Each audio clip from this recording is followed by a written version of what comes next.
The Joes. I'm Dave Anthony, Fox News. Senator Manchin has been a straight shooter. You know exactly where he stands. I disagree with areas, but I respect that. Democratic Congressman Ro Khanna on Fox News Sunday. Senator Joe Manchin's playing a lead role in negotiations with Democrats on a social spending plan, helping slash it perhaps in half to the chagrin of progressives. He met yesterday with President Biden and Senate Majority Leader Chuck Schumer. The original package that the president touted top-lined around $3.5 trillion. That figure now nowhere near that. It's less than $2 trillion. The issues under negotiation include raising taxes on billionaires and corporations, also climate priorities and child tax credits. Senator Manchin shot down reports just a few days ago that he's considering switching parties, instead saying he is negotiating in good faith. Fox's David Spunt. All Republicans oppose the spending and tax hikes to fund it. Senator Tim Scott tells Fox. Not a single Republican invited into these meetings. There are not negotiations. Inflation remains a problem. Prices of a lot of things we buy going up, and Treasury Secretary Janet Yellen tells CNN. The inflation rate will remain high into next year because of what's already happened. The military is staging an attempted coup in Sudan. Fox's Simon Owen has an update live. Dave, Sudan's top general just appeared on TV to confirm his military has taken control. Abdel Fattah al-Burhan said he is dissolving the country's government. He insisted he would complete a transition to democracy that began around 2 years ago. But it appears his soldiers have arrested the prime minister and most of his cabinet. The U.S. has been tracking Sudan's transition closely. The American embassy in the capital, Khartoum, says it condemns the takeover. Dave. And Simon, some highways are flooded in California and mudslides because of a nasty storm that could dump 8 inches of rain. America's listening to Fox News. Here's a fact. COVID hospitalizations of young people have tripled since the start of summer. Also a fact. Vaccines are highly effective in preventing hospitalizations and deaths, even from the Delta variant. If you've got questions about COVID vaccines, talk to a doctor, because our kids are irreplaceable. We can do this. Find vaccines near you at vaccines.gov. Paid for by the U.S. Department of Health and Human Services. Big news from Simply Safe Home Security. Okay. Actually, I think the horns are too much. That's better. Big news. The new wireless outdoor security camera is here. Yes, Simply Safe's award-winning home security just got even better, taking whole home protection to a whole new level. Okay, I'm missing the horns. Simply Safe is celebrating this new camera with 30% off a new system this week. Visit simplysafe.com. And now, award-winning news coverage with Brian Houseworth on 93.9 The Eagle and 93.9theeagle.com. 93.9 The Eagle News Time with Robinson's Cleaners. Robinson's saves you time. It is 6:03. I'm Brian Houseworth, and we appreciate you joining us. We're expecting a high of around 57 degrees. You're going to need your jacket this morning. Clear skies tonight, low near 40. And the outlook for tomorrow, sunny, a little bit warmer, and a high of 63 degrees. It's a chilly 49 now in Columbia, 48 in Jefferson City. Good morning. While several tornado warnings and severe thunderstorm warnings were issued in mid-Missouri late Sunday afternoon, there were no reports of deaths nor serious injuries. No reports of structure damage here in mid-Missouri. Cooper County emergency management officials are reporting tree damage in the Otterville, Boonville, and Prairie Home areas. A severe thunderstorm warning was issued for Columbia. That was allowed to expire. Ashland was under a severe thunderstorm warning as well. There are reports of tornado damage this morning near Linneus and Purdon. That's in far northern Missouri. The National Weather Service in Pleasant Hill tells 93.9 The Eagle that survey crews will likely view those areas today. They'll go out at daybreak. Our news partner ABC 17 reports the Missouri Energy propane facility in Purdon was ripped from its frame by the storm. There are also reports of possible tornadoes near the Chillicothe area, Amazonia, and again the Winnegan areas, all of those out of our listening area, far northern Missouri. A Boone County judge has set aside 3 weeks for Joseph Ellage's murder trial. It starts next Monday here in Columbia. Ellage is charged with first-degree murder for the 2019 death of his wife, Mungshi G. Boone County prosecutor Dan and Knight defense attorneys clashing again in court on Friday. The disagreement involves Mr. Knight's statement in open court in September that cell records place Ellage at the gravesite of his wife at Rockbridge State Park October 2019. Defense attorney Scott Rosenblum accused the prosecutor of poisoning the jury that day. That is a direct quote. Prosecutor Knight addressed this in court, open court on Friday. He told the judge defense attorneys are launching personal attacks on his integrity, and he called on the Rosenblum team to stop what he calls personal attacks. Knight says he needs to be able to lay a foundation of what he's doing in court. The defense is worried it could impact jury selection. Again, the jury selection starts a week from today. Prosecutor Knight has subpoenaed 180 witnesses to testify at trial. Columbia's mayor predicts the $221 million Roy Blunt Next Gen Precision Health Building at Mizzou will boost economic development in the city and region. Mayor Brian Treese tells 93.9 The Eagle there will be a ripple effect. I mean, here in Columbia, we have the opportunity to incubate life-saving cures, but the spin-off effect for the radiopharmaceutical industry, cancer-treating drugs, veterinary medicine, biomedical engineering, all of that starts right here, and it comes together with the architecture of this building and the convergence of all of these medical researchers right here in Columbia, Missouri. And that's Mayor Brian Treese. The facility is named for Senator Blunt. He predicts NextGen will have a $5.6 billion with a B impact on Missouri's economy during the next 25 years. Supporters say the facility has the capability of curing cancer and dementia. The heavily damaged Sorrells overpass over I-70 near Columbia must be demolished by November the 8th under a $1 million contract awarded by MoDOT to Emery Sapp & Sons here in Columbia. Contractor can start work as early as today. 63-year-old overpass sustained significant damage when it was struck by a passing truck last Monday. MoDOT says there will be closures along I-70 as the demolition takes place. You will not see any impact today during the morning drive, probably not today at all. We talked to MoDOT late Friday afternoon. As soon as we get more details on those lane closures, we'll let you know, but you don't have to worry about that this morning, and they will likely take place in the overnight hours. And human remains have been discovered near Lynn Creek, Camden County. Foul play is not suspected. We'll have an update on that for you coming up at the bottom of the hour from my colleague, John Marsh. 93.9 The Eagle News is brought to you on this Monday morning by AirServe Heating and Air Conditioning. For all your heating needs, log on to airserve.com. 93.9 The Eagle News time, 6:07.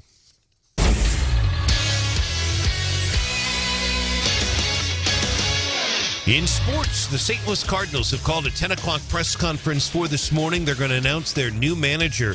The Atlantic's Katie Wu and also Ken Rosenthal of Fox Sports reporting the Cardinals will announce that bench coach Oliver Marmol will be the new manager. 35-year-old Marmol would be MLB's youngest manager. Again, the Cardinals will make it official today. 10 o'clock this morning, press conference downtown St. Louis. NFL, the Titans beat the Chiefs Sunday 27-3. That game on the road in Nashville. The Chiefs turning the ball over 3 times on Sunday. 93.9 The Eagle Sports is brought to you by Witt Print Shop, where your printed products are so much more than ink and paper. 93.9 The Eagle News time, 6:08.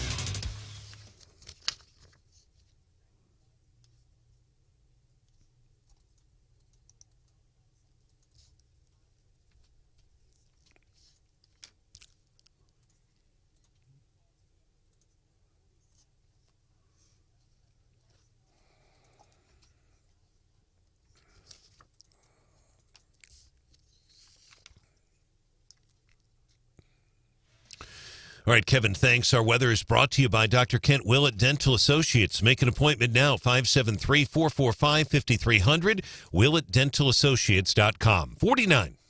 Eagle Eye Traffic. Traffic check, MidmoHires.com. Local companies looking for local people. Visit MidmoHires.com. Find a job. Post your job opening today. Things are quiet right now on the roads for you folks in the Boonville, in Otterville, Prairie Home areas. Give yourself extra time this morning. There is tree damage reported. I talked to the EMA director last night on the telephone, and they were working on debris, but no serious injuries. But there is likely to be possibly limbs still in the highway. They've tried to clear that up, but if you're in those areas, be prepared. If you do see a traffic issue, give us a call or a text, 573-874-9390. More team coverage in less than 30 minutes and breaking news immediately. I'm Brian Houseworth, 93.9 The Eagle.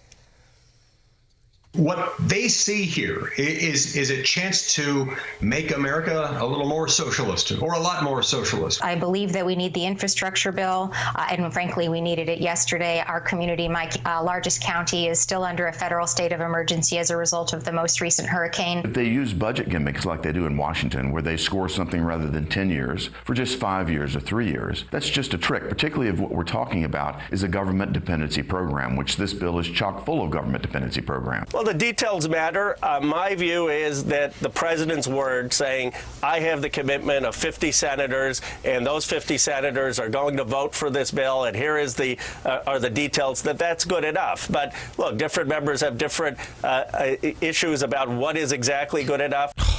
Let's go, Brandon.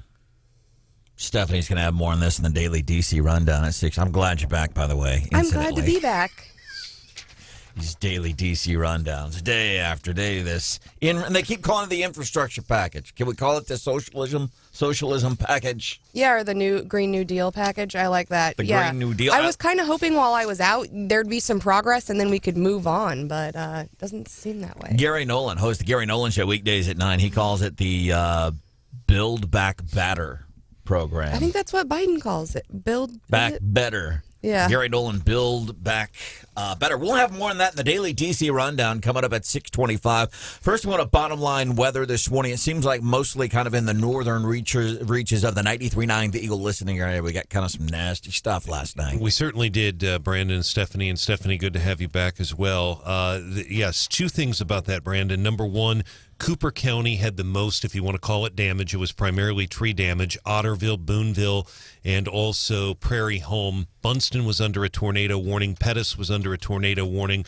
And no indications right now of any, there's no structure damage. As Tony Lupo said, as far as yesterday, because of the moisture and because of the fact they had so much rain late Saturday night into early Sunday morning, there was just, the atmosphere was a little more positive, if you will, for severe weather in far northern Missouri. And according to the National Weather Service, they'll send the survey crews out this morning.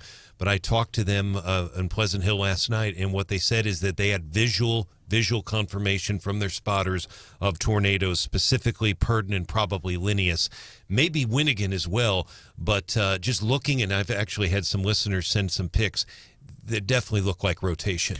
But no deaths, no serious injuries. And you mentioned Tony Lupo. He's an atmospheric scientist at Mizzou or something like that. And very involved in his community, incidentally. And, I would do well to listen to myself more often. Because I know I say a bunch of stuff that... Listen to yourself? Know. I mean, I think you do well listening to others. Many men would, right? But I should listen to myself more often. Because I forgot what I was going to say. I swear to God, man. It's all right. It's almost like something is telling you that... You were talking about Tony Lupo. I lost it. Here's where I was going with it. I think you lost it a while ago. I'm sorry. I'm working on that. Dang it. I had it. And now it's gone again. Come on, Boomer. Welcome to the Biden Town Hall. I'm telling people. Let's go, Brandon. I do. That's how Joe Biden and I have a lot in common. Here's where I am. We're always telling people, hey, whenever weather gets sideways, it's going to be bad. Whenever traffic gets sideways, listen to 93.9 The Eagle, because we always have your back on this stuff. As soon as things go bad, and I'm always telling people this. Last night, I'm watching Super Troopers, Comedy Central, and the TV starts going out, and I'm like, oh, weather's getting bad. So I tuned to one of the local TV stations, ABC 17, Jessica Hafner. Yes.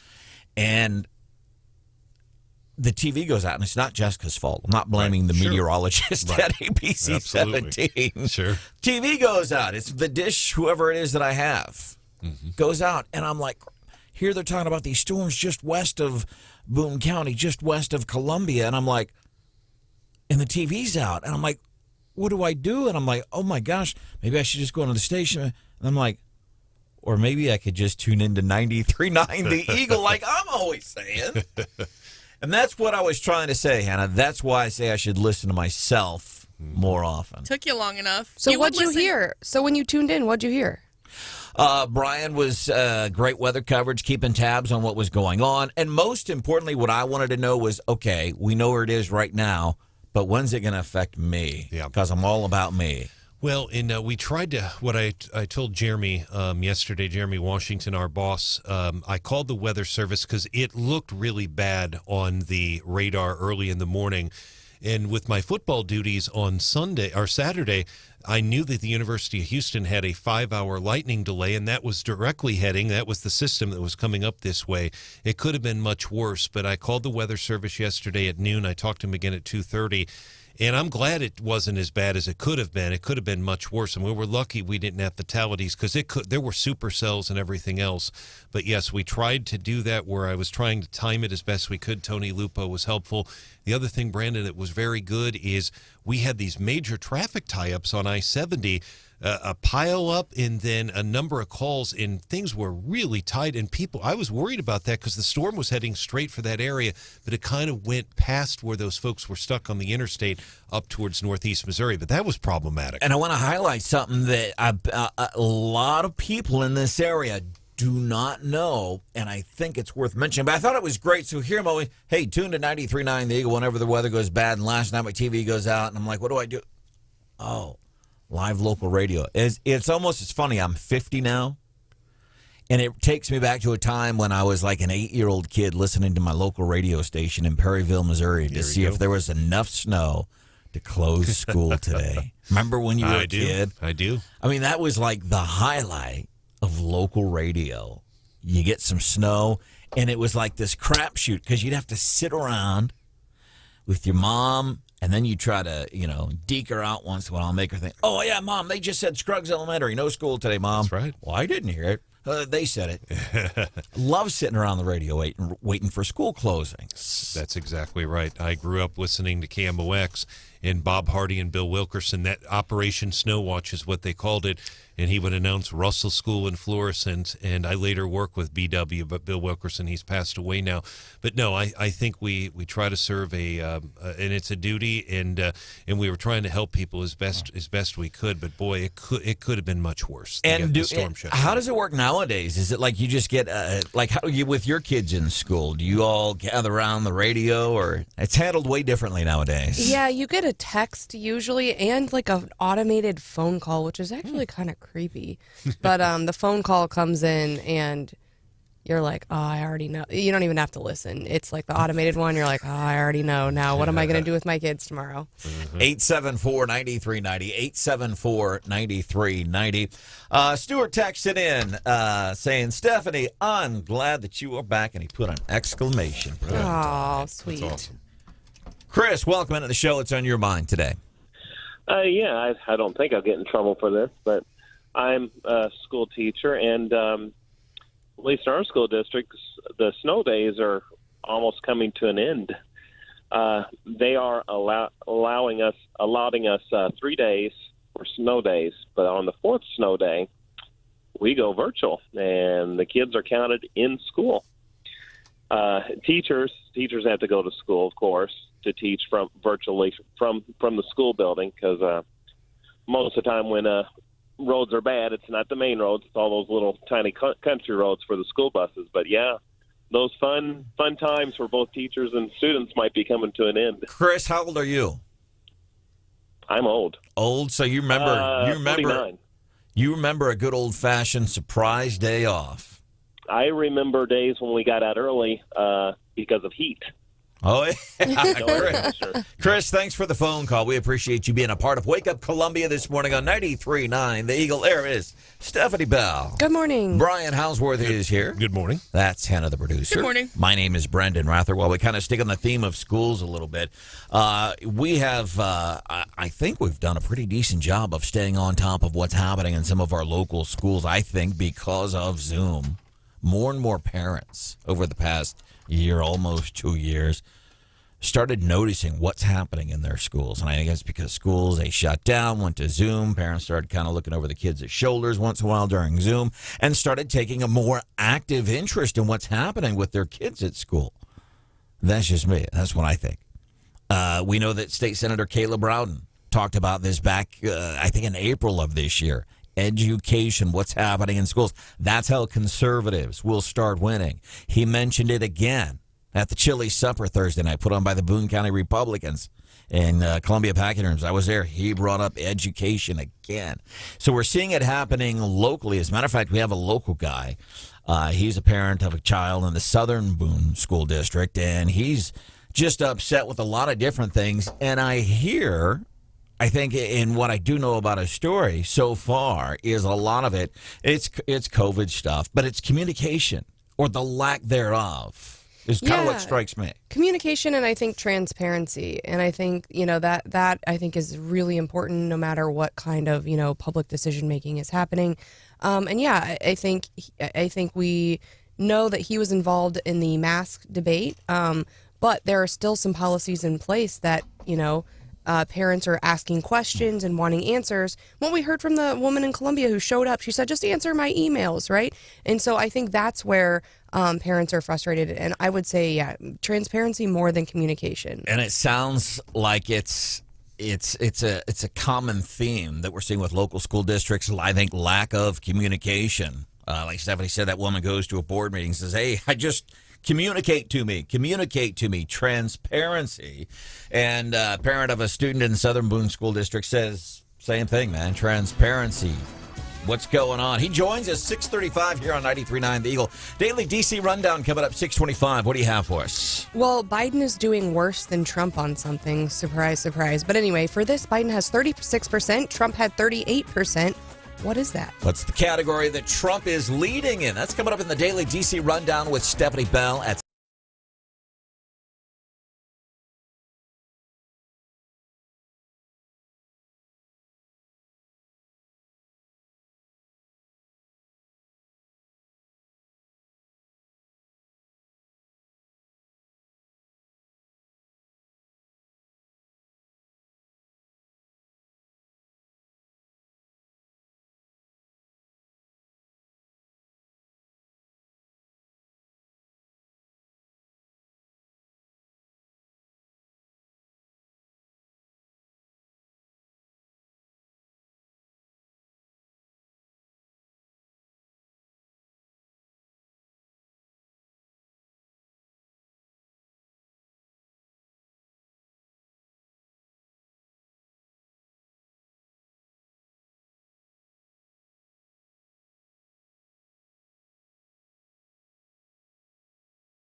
This is Wake Up Columbia, featuring Brandon Rathert on 93.9 The Eagle.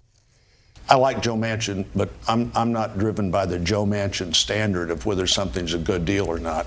This was clearly a federal takeover of elections. It was not doing things around the edges of elections that direct the country in a more significant way, and I'm opposed to it. One of our U.S. Senators, Roy Blunt, on NBC's Meet the Press yesterday, talking about voting rights legislation. That gets us into today's daily D.C. Rundown with Stephanie Bell. Yeah, so while the feds have been trying to take over state elections, states have been passing election reforms left and right.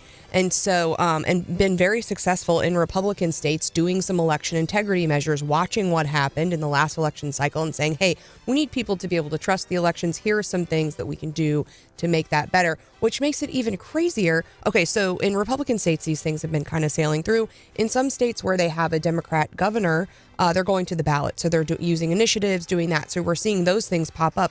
But that makes it even crazier that Missouri didn't get really any election reform stuff passed last cycle, right? Because we, super majority of conservatives, Republican governor, and we've heard some frustration, I think, from some of our local elected reps and some of our statewide saying, hey, we should have, gotten some movement on that. And a lot of that frustration pointed towards the Senate. And I love, and if you get into a discussion with this, one of your co-workers, one of your friends, happy hour today, says, oh, they're trying to clamp down on election, or they're trying to restrict voting rights.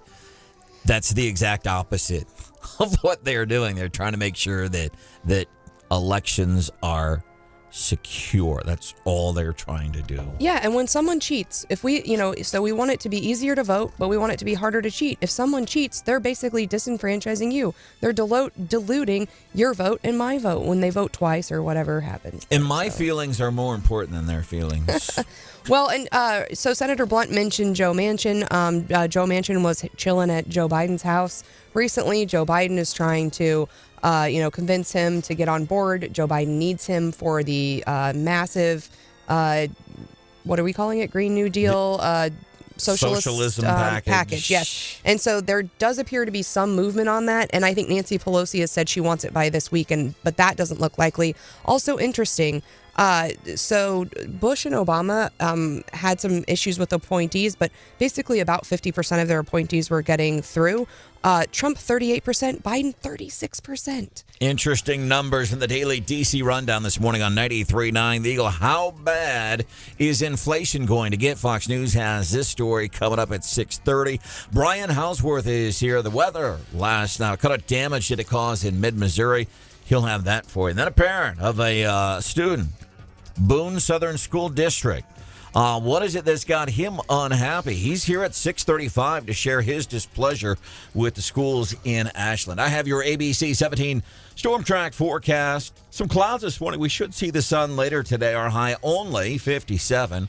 40 tonight, 63 tomorrow, shower 63 coming up on Wednesday. Right now, 48. 4 out of 10 people are scared of the dentist. Willett Dental Associates practices conscious sedation dentistry to relax those fears. Make an appointment by calling 573-445-5300. Fox News, I'm Chris Foster. Democrats in Congress may make their Halloween deadline to pass a bipartisan infrastructure bill and President Biden's larger social spending agenda. President Biden huddled up with Senate Leader Chuck Schumer and holdout Senator Joe Manchin in Delaware for what the White House called a productive discussion on the president's Build Back Better plan, agreeing to continue working behind the scenes with staff and other members in Congress. The number may be closer to half of what was requested, $1.75 trillion. Fox's Lauren Blanchard. Sudan's top general confirms on television a military takeover of the country. There are protests in the capital, Khartoum. Sudan has been attempting a transition to democracy, but its government says soldiers moved in this morning and arrested the Prime Minister and most of his cabinet. The US has been trying to assist the democratic transition. Special Envoy Jeffrey Feltman says he is deeply alarmed by reports of a coup. Fox's Simon Owen. America's listening to Fox News.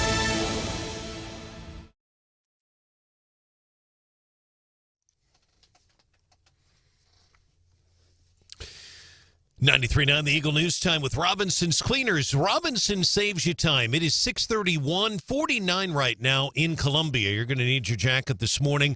46 degrees in Jefferson City. Today's high will only be 57 degrees. Sunny today.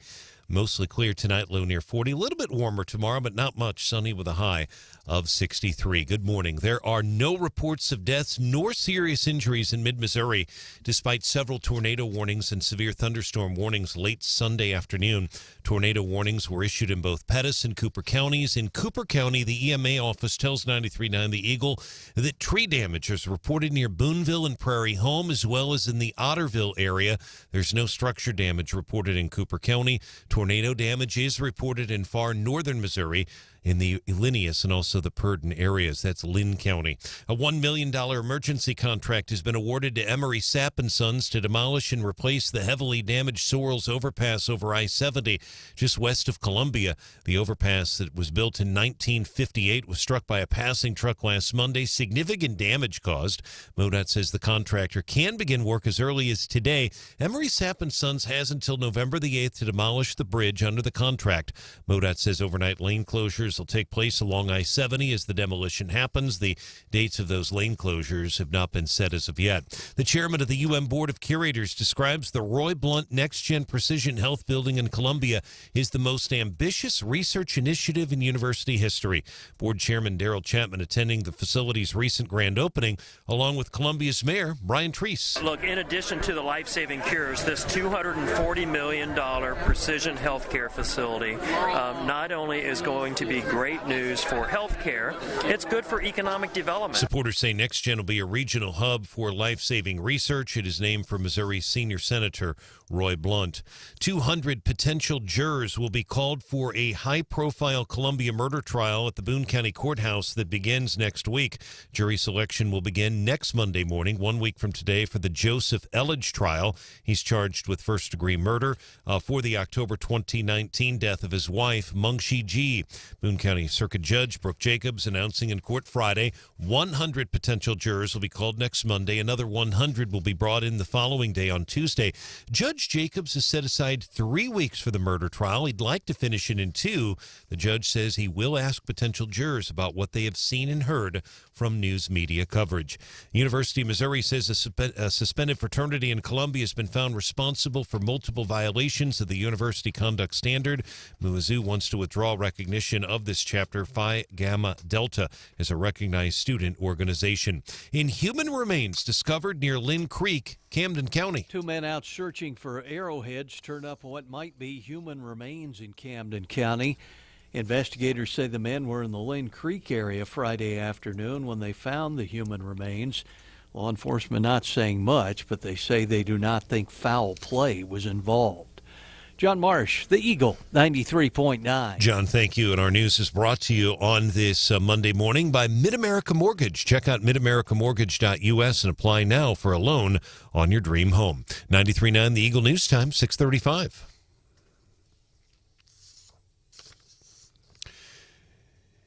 In sports, Ryan Tannehill from Texas A&M, pretty impressive game yesterday. 21 of 27, 270 yards and a touchdown. A.J. Brown, 8 catches, 133 yards, a score. Tennessee beating the Chiefs Sunday, 27-3. Chiefs turning the ball over 3 times on Sunday. Cardinals 10 o'clock press conference downtown St. Louis. They'll announce their new manager. Ken Rosenthal, Fox Sports and the Atlantic's Katie Wu reporting the Cardinals will announce that Oliver Marmol will be the new manager. He's currently the bench coach. He would be the MLB's youngest manager. 93.9 The Eagle News Time, 6:35. July traffic. Traffic check, MidmoHires.com. Local companies looking for local people. Visit MidmoHires.com. Find a job. Post your job opening today. It is 6:35. We're not seeing or hearing any traffic issues that you need to be too concerned about right now. The work on the I-70 Sorrells overpass will not impact anything this morning. Likely not impact anything today as well. As soon as we hear from MoDOT about the dates of these closures, which will take place in the overnight hours, we'll let you know. But nothing has been set as of yet. If you do want to report a traffic issue, give us a call or a text, 573-874-9390. More team coverage in less than 30 minutes. Breaking news immediately. I'm Brian Houseworth, 93.9 The Eagle.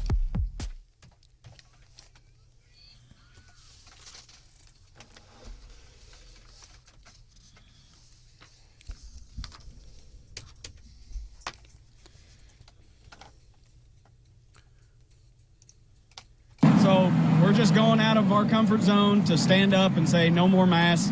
It should be a freedom of choice. If you want to wear a mask, if you want to wear 2 masks, wear your mask, but don't make me require my child to. That's Brad Bartow. He's a parent of a Southern Boone County School District student. He has been displeased, to put it lightly, with a lot of what's happening in the Southern Boone School District. There is a Facebook group called Southern Boone Freedom of Choice. We know there's a group of parents in the Columbia School District. They have a Facebook page that details some of the stories, their kids coming home and telling them this is what is happening in their schools. This Facebook page kind of like that. So, Brad, we want to welcome you into the show and start with what right now is your biggest complaint with the Southern Boone County School District? Oh, that's. I appreciate the time on the show, but your question, that's an easy one. I mean, at first it was math, and whether or not the board meant to rescind that order, they got it done, and that's good. The next thing is transparency, man. People just want to know and be involved in everything with their kids, and it just seems like day after day.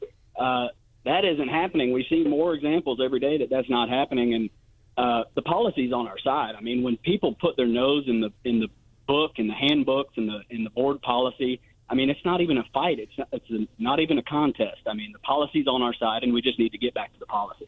And it's interesting because you talk about this lack of transparency, and it seems to me, as we've been trying to follow what's happening in some of our other local school districts, including Columbia and Jefferson City, places like that, that is a common thread. I think a lot of these stories we've highlighted last week, a lot of that audio from Columbia Public School Board meeting where the president, Dr. Helen Wade, president of the school board, just ended the meeting, went to recess without saying what they're doing.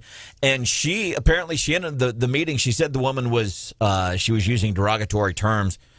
Go to the website on the Columbia Public School District. That woman was absolutely, that parent, not using derogatory terms. It's a shame what happened there.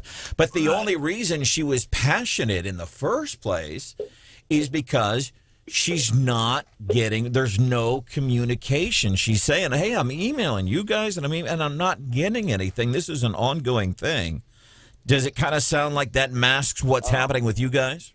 Oh, my goodness, yes. I mean, we have our own example, and I hadn't even mentioned this to anybody, but on the October 18th meeting, on the agenda was they wanted to change the verbiage of will contact parents to may contact parents in the event of a minor injury. Well, okay, I understand, Mike. I don't need a call every time my kid gets a bump, scrape, or bruise, but right now is not the time to pull that away from parents. And then at the October 18th meeting, the order of operations was such that the parents didn't even have any input before the vote happened in the board. So it's like they're just cramming this through, and they crammed it through, and they voted it through to may contact the parent. And we're just seeing example after example, and I wholeheartedly agree that we need to get back to like the rules of order. Like the last meeting prior to this in September, the parents got to speak before they voted on stuff. And even the board policy, if you go in there, it says the board is mindful to that it is accountable to patrons and will hold much weight when it comes to community groups and interests in the school district. Brad Bartow, he's a parent of a kid, Southern Boone County School District. He owed about a lot of things that are happening. There are not happening, like apparently communications. I want to clarify because Brian Hounsworth, our news director, has some questions for you. Very specifically on the will, said parents will school staff will contact parents, or school staff may contact parents. That was something they changed, but they didn't in effect let you know. Exactly. Well, it was known on the was on the agenda. So, okay. Yes, it was on the agenda, and several parents had their speech conducted so that they could speak on this issue. And we sat down, and we didn't even know what happened, and they voted it through without parents even getting up there. So I personally adjusted my speech that day, which is on the YouTube on the Southern Boone YouTube page apparently. But I adjusted my speech like. Yeah. I was going to say, please don't vote for this. Now's not the time. Well, it already got voted through, so I went through and adjusted my speech, and Yeah. And, all right. you We know, talked. And the point here, I think, is not so much those words. Teachers will call students. Teachers make. It's the fact that there wasn't the public discussion on this. Brian Bartow, concerned parent, Southern Boone County School District, joining us this morning here on Wake Up Columbia on 93.9 The Eagle. Brandon, thanks. Good morning, Mr. Bartow. We appreciate you joining us live on the program. There is a special board meeting this evening. I'm on the agenda right now. Special board meeting tonight at 6:30, and there is public comment briefly after the Pledge of Allegiance. But the item that kind of grabs my attention, it's just one sentence. It says, quote, review and possible revision of COVID-19 district protocols. Do you know what that is? What is that? So the current protocols are such that the parent has every right to be at the school. I don't have the policy in front of me, but I outlined this in my speech. And the interesting thing is, in the September meeting on the agenda, the superintendent had requested executive authority to implement policy regarding COVID. The board had shut him down. The board made clear that is reserved for the board alone. And one of the board members even said, I think we're getting a little ahead of ourselves. I wholeheartedly agree that that's true. But a week later, the superintendent and the administration implements policy that parents aren't allowed at their kids' reward ceremonies, their field trips, their class parties, and that's why I put an emphasis on this. So when I requested the special meeting, and everybody in the group requested this special meeting, we made it a priority to get this done before the fall parties, and that's this week. And my child even asked me last night, like, Dad, are you guys going to be able to be at the party? And I said, well, tonight, we're going to find out what the board chooses to do. And I really appreciate the board's willingness to take this up, because that just shows that they recognize that the administration did not have authority making this policy to begin with. So you and other concerned parents plan to show up tonight to try to speak? Oh, yes. Yeah. Well, and I think you bring up an interesting point, and I think here, we're fortunate, and I've talked to other people about this, that we can have these arguments. I think a lot of people saw the viral video of the school where the dad stepped in because there was fighting in the schools, and we've seen the data about failing schools, and those are things we don't have to worry about Southern Boone. And I think we're fortunate too that we have parents that are interested, that want to be present, that want to show up to these things. But again, I think on the show we talk about following the science, and here, not allowing parents to go to the pumpkin patch, not allowing them to show up to when their kid gets an award, to see it in person. And so when you see your kid's face and they see you in the audience and they light up, I mean, that's a special connection for the parent. And it's not like us parents aren't already hanging out outside of the school, right? Like, we're all at sporting events, we're all at the YMCA, we're at churches, so it's tough. Yeah. I think that's where, for me, that's tough, because we're all already together. So the fact that we showed up to school, one time a month or whatever, to support our kids and to support our school district, I think that's something that should be expressed. And I'll be interested to see how the school district comes down on that. Brett, I want to ask you real quick, because I know you've said before in previous conversations with our news partners at ABC 17 that this is way out of your comfort zone, what you've been doing. And I think there's a movement, and we've talked about this a lot here on Wake Up Columbia on 93.9 The Eagle. Stephanie and I attended the Boone County Lincoln Days event earlier this year. State Senator Caleb Rowden and I think others in the room that night talked about education, education, education. This is how conservatives are going to win. The state senator brought it up again Thursday night at the annual chili supper. This has come up. We're seeing more and more stories of parents getting involved. What was the impetus in you getting involved from somebody who said, this is out of my comfort zone, I don't do this kind of thing? Right. So, so everybody has their red line in the sand, per se. Mine was masks. I just, I can't get behind that. I can't enforce my child to wear one. I mean, I'm not going to make them do that, and that's my red line. Other parents, it may be a vaccine. So if a vaccine mandate rolls out, you're going to see a whole other group of people. And there's a different catalyst for everybody, I think. But mine personally was the mask. All right. Text from Sean, 874-9390. Tell this parent that he is a hero for the children. That meeting tonight, you guys are going to be there. What time is the school board meeting tonight? It's 6:30 p.m. at the central office. 6:30 p.m. central office. And even if you don't have kids in the school district, remember, you're a taxpayer. You have some say-so. Right. Hey, man, we might check in with you again tomorrow. I'll see how things were from your point of view tonight. Thanks for checking in on the show, Brad. I appreciate you. All right.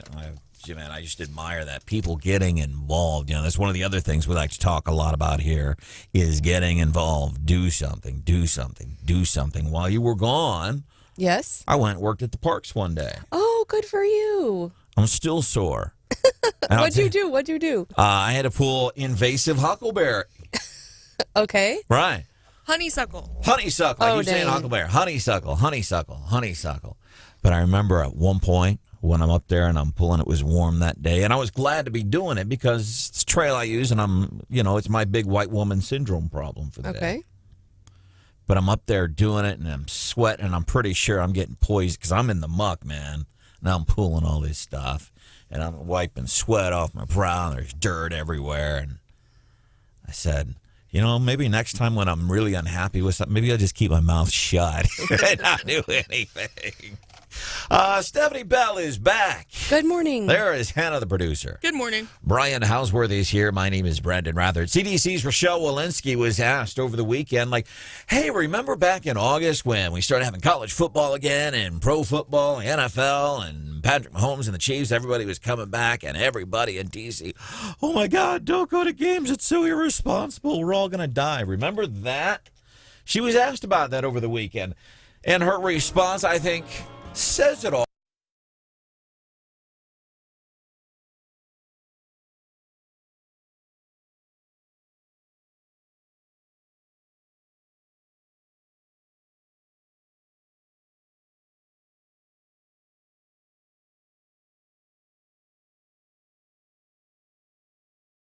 Whether it's spring yard cleanup, summer mowing the yard, and fall cleanup, leaf removal, and winter for snow removal, and for Christmas lights. They will do your Christmas lights. I'm telling you, pretty much any neighborhood you check in with here in mid-Missouri, they're like, yeah, man, getting somebody else to do your Christmas lights, that's the bomb, or whatever it is the cool kids say nowadays. They're loving it.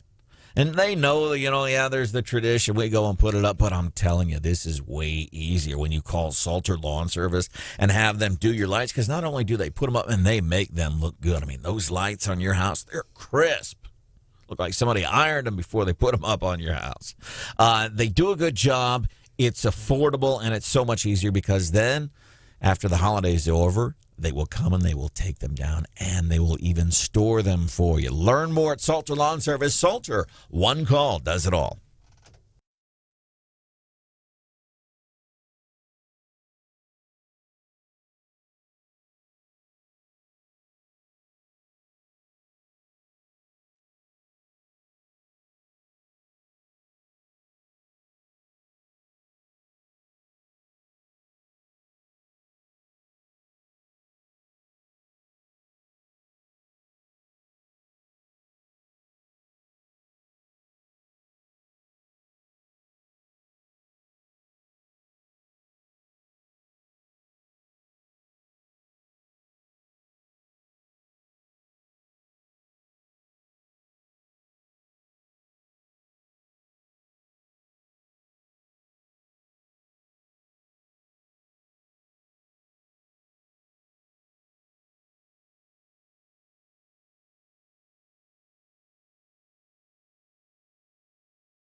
Let's go. Wake up Columbia. 93.9 The Eagle.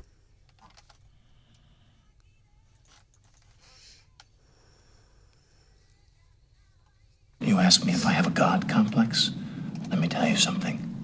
I am God. Obviously don't like his political leanings and don't like the fact that he accidentally shot and killed somebody on a movie set. But that has to be one of, in my opinion, one of the greatest movie lines of all time. Alec Baldwin from the movie Malice. Very arrogant. It was so funny about this part. Even then, people knew he was incredibly arrogant and he wasn't superfluous on the intelligence side. Did I use that word properly, Hannah? I don't think I've ever heard that word. I think you used it correctly. Did I get just close enough that maybe nobody was paying attention at 6:54 in the morning? Anyhow, great line. He plays this very arrogant doctor. Everybody knew at the time he was already an arrogant Hollywood actor. But that line where these people are asking him, "Do you think do you have a God complex?" He's talking about how he saves lives and beautifies people through plastic surgery and all that stuff. And he says, "You ask if I have a God complex. I am God." And we look at that. I don't know. That movie's 30 years old at this point. And how true those statements are from his character, because he is arrogant. But by all conventional wisdom is saying, obviously not his fault on the set on this movie, Rushed, outside of New Mexico. They're saying the handlers of the guns, people beforehand, somebody done messed up. He was told that it was not loaded. But I think anyone who deals with firearms regularly and gun safety, before you fire a weapon, you don't take someone's word for it. There are protocols that you follow, and that it was part of his duty, I believe, to check as well. And I'm guessing in Hollywood, that it's probably not that strict of a standard. And I get, gun safety. Hey, you never aim unless you intend to shoot, and you don't shoot unless you intend to kill. I'm guessing on a Hollywood set, and again, it doesn't preclude, but I'm guessing that's probably not a rule. I'm sure there's several rules on Hollywood sets that aren't followed 100% of the times, because it's Hollywood and hypocrisy. Well, and I think that's what's weird is there's more information coming out that apparently people walked off the set in the last week because they were frustrated with protocols not being followed, and they didn't have anything, I don't think, to do with gun safety, but other issues on set that the staff and the film crew were frustrated with. And so this just, on top of that, creates a lot of issues. So, there's questions about, why was there a loaded gun on set at all? Why didn't he check it? Why didn't the other guy check it? Because there's somebody on set, I forget the name, that is just in charge of guns. Armorer. Yeah. Okay. And that, I might be making that word up. No, I think that's right. Rochelle Walensky, CDC, asked yesterday, and I think her response to this says it's not even so much what she says, it's the way she says it. Remember back in August, oh my God, the fear porn networks like CNN and MSNBC were trying to scare you to the point, oh, don't go to college football games, pro NFL games, don't go to those super spreader events, we're all going to die. That hasn't materialized. Rochelle Walensky asked about this on Fox yesterday. We would still encourage people who are unvaccinated to wear a mask in those situations, but given that these games are outdoors, that tends to... That's outdoors. So it's all stuff we already knew, but yet you still scared the hell out of people back at the end of the summer. Don't go to games, super spreader events. And so I think, again, most of the takeaway there is in how she responds. She sounds almost like, this is beneath me to even be asked this question. We would still encourage people... Well, so I think that says it all. It's time for the Doment of the Day with Brandon Rathert on 93.9 The Eagle. Your Doment of the Day, dumb people in the news doing dumb things. We go to Pittsburgh. Dude's in trouble. Dude and a woman in a fight. And you know how some of these fights go, and you don't have anything handy. You just start grabbing. Like right now, if I were to hit somebody, they'd get hit with an empty Gatorade bottle. Well, this dude, what he had handy was a pumpkin. Ouch. He threw it. He's arrested, and the person he threw the pumpkin at is not hurt.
Democrats say they're closer to an agreement. I'm Dave Anthony, Fox News. House Speaker Nancy Pelosi tells CNN State of the Union they're about 90% in agreement on a plan whittled down from $3.5 trillion on social spending.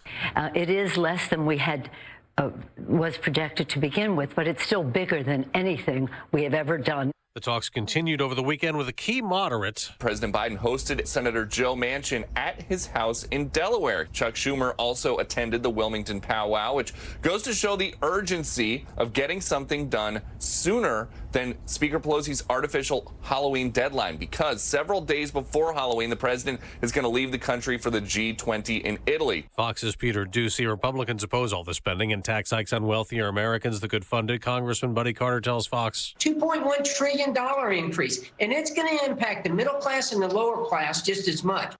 But if Democrats are united, Republicans do not have the votes to stop passage. The GOP also claims all that spending will add to already increasing inflation. Gas prices keep rising, and they're continuing every day. In the past 2 weeks, we have a 13 cents a gallon hike in retail gasoline to $3.44. Analyst Julie Lundberg's survey of stations has the average about a nickel more than AAA.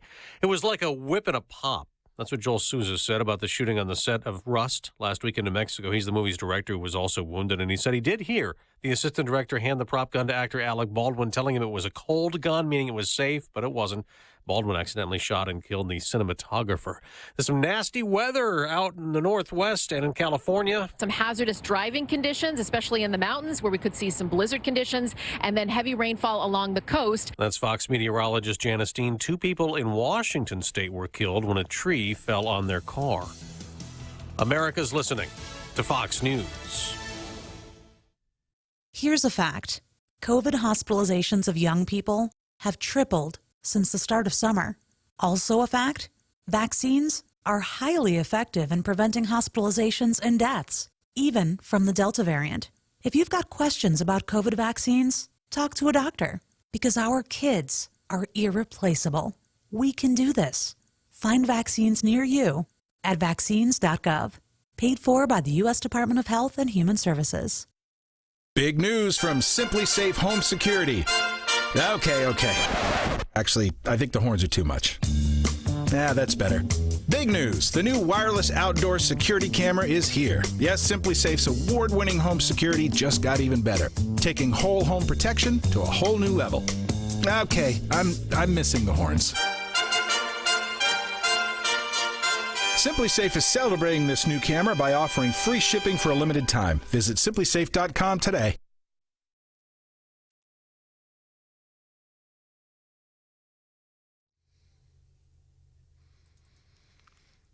93.9 The Eagle News with Robinson's Cleaners. Robinson saves you time. It is 7:03, 48 right now in Columbia. We're expecting a sunny day today. Our high around 57 degrees. It's going to feel cooler today, and be prepared for the wind as well. Mostly clear tonight, low near 40. Tomorrow, sunny and a high of 63 degrees. Good morning, everyone. While several tornado warnings and severe thunderstorm warnings were issued in mid-Missouri late Sunday afternoon, there are no reports of deaths nor serious injuries.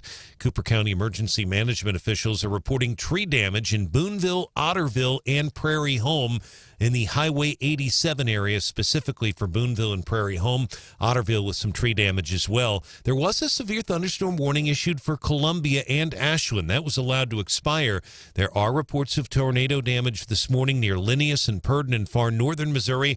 The National Weather Service in Pleasant Hill tells 93.9 The Eagle NWS survey crews will likely view those areas this morning. Our news partner ABC 17 reports the Missouri Energy propane facility in Purdon was ripped from its frame by the storm. The AP also reporting suspected tornadoes touched down last night near southeast Missouri's Fredericktown and St. Mary. Both of those towns are outside of our listening area. Meantime, a Boone County judge has set aside 3 weeks for Joseph Ellage's murder trial. That'll start next Monday here in Columbia. Ellage is charged with first-degree murder for the 2019 death of his wife, Mungshi G.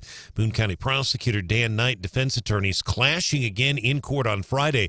The disagreement involves Mr. Knight's statement in open court in September that cell records place Ellage at the graveside of his wife at Rockbridge State Park in October of 2019. Defense attorney Scott Rosenblum accused the prosecutor prosecutor of poisoning the jury that day. Knight told a judge on Friday that defense attorneys are launching personal attacks on his integrity, and he called on the defense to stop what he calls personal attacks. He's talking about the Rosenblum team. Knight says he needs to be able to lay a foundation of what he's doing in court. The defense is worried it may impact jury selection. Prosecutor Knight has subpoenaed 180 witnesses to testify at trial. There will be another hearing on Thursday, and the motion to suppress hearing will now be taken up on Friday. Cameras will not be allowed in the courtroom for the Friday hearing because they're going to talk specifically about the motion to suppress. Columbia's mayor predicts the $221 million Roy Blunt Next Gen Precision Health Building at Mizzou will boost economic development in the city and the region.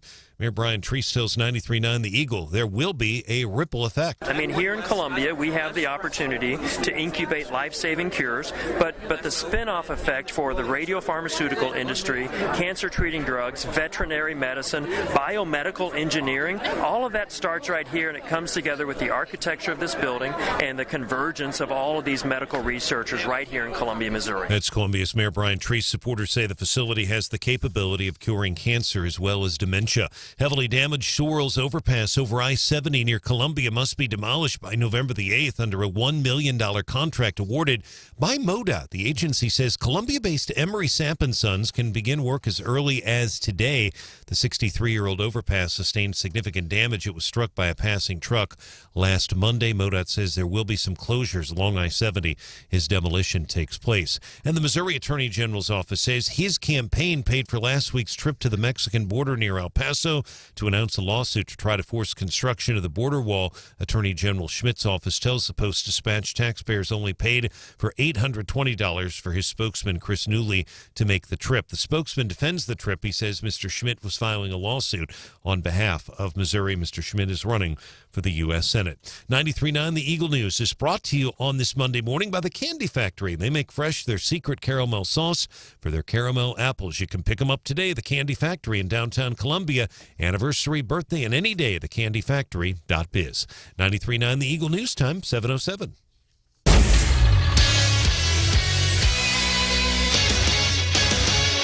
In sports, the Titans beat the Chiefs on Sunday 27-3. Chiefs turning the ball over 3 times yesterday.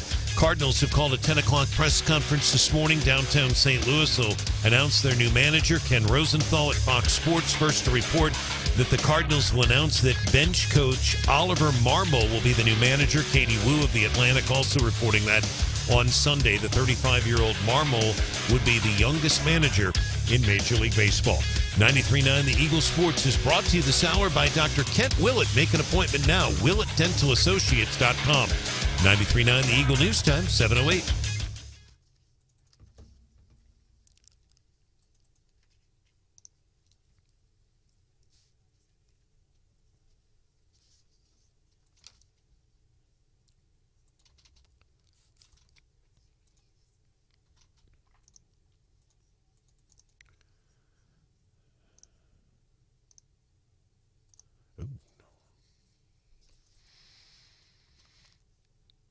Weather is brought to you this hour by Dr. Kent Willett of Dental Associates. Make an appointment now. WillettDentalAssociates.com, 573-445-5300. 48 degrees.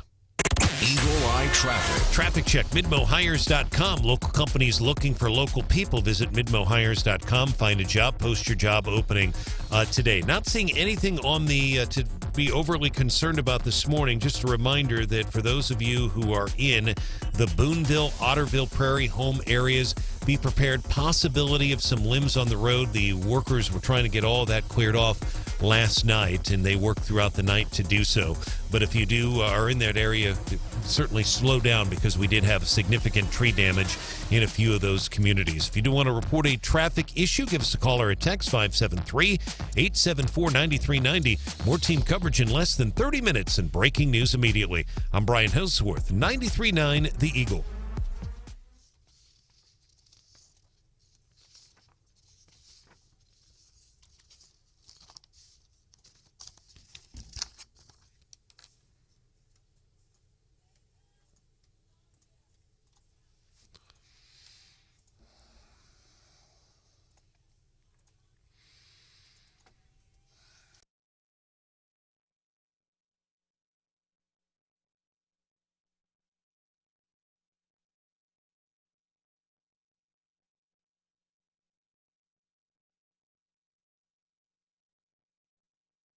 Those goods that you see there waiting off the coast, maybe we ought to be making some of those in the United States.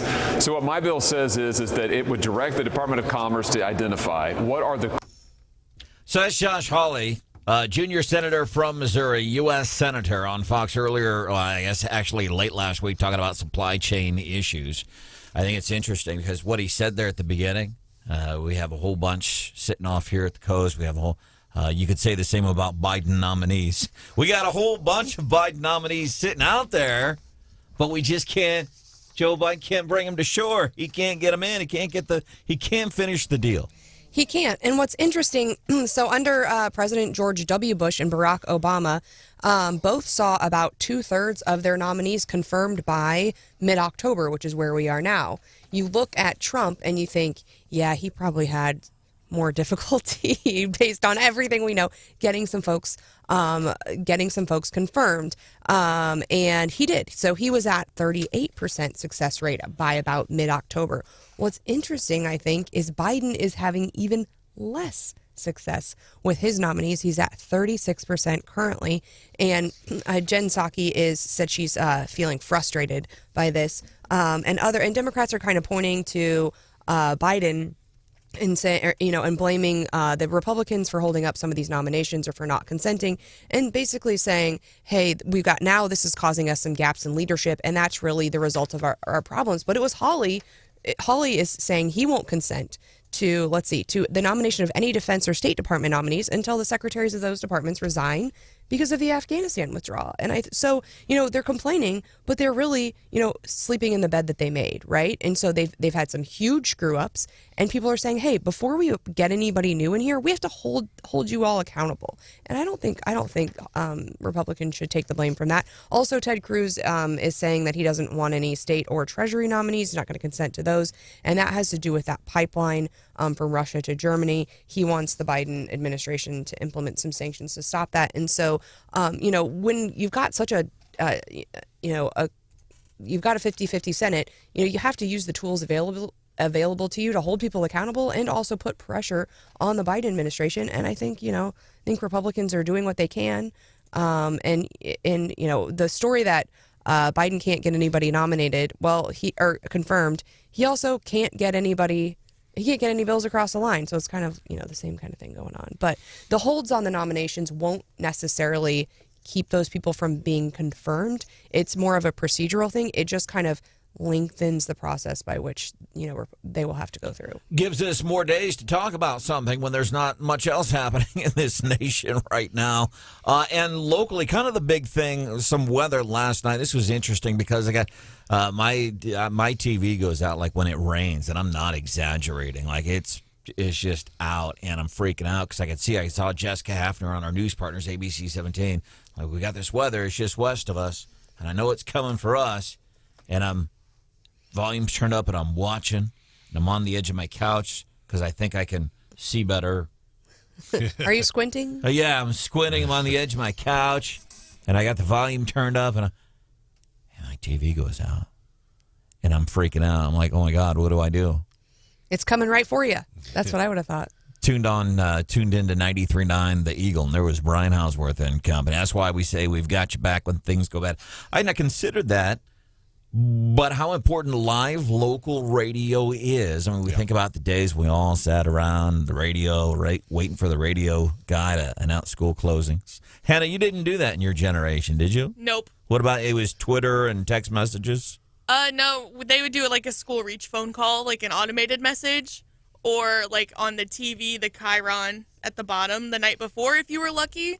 And, like, you knew ahead of time you got to sleep in? Your generation, was it sitting around the radio or is it text, emails? When I was young, no, we listened to the radio for, like, snow days and weather and that kind of thing. Now I get a text from the school for weather-related issues. Brian, I already know your answer. Oh, you yeah, sat around the radio as a kid waiting for them to... Operation Snowwatch.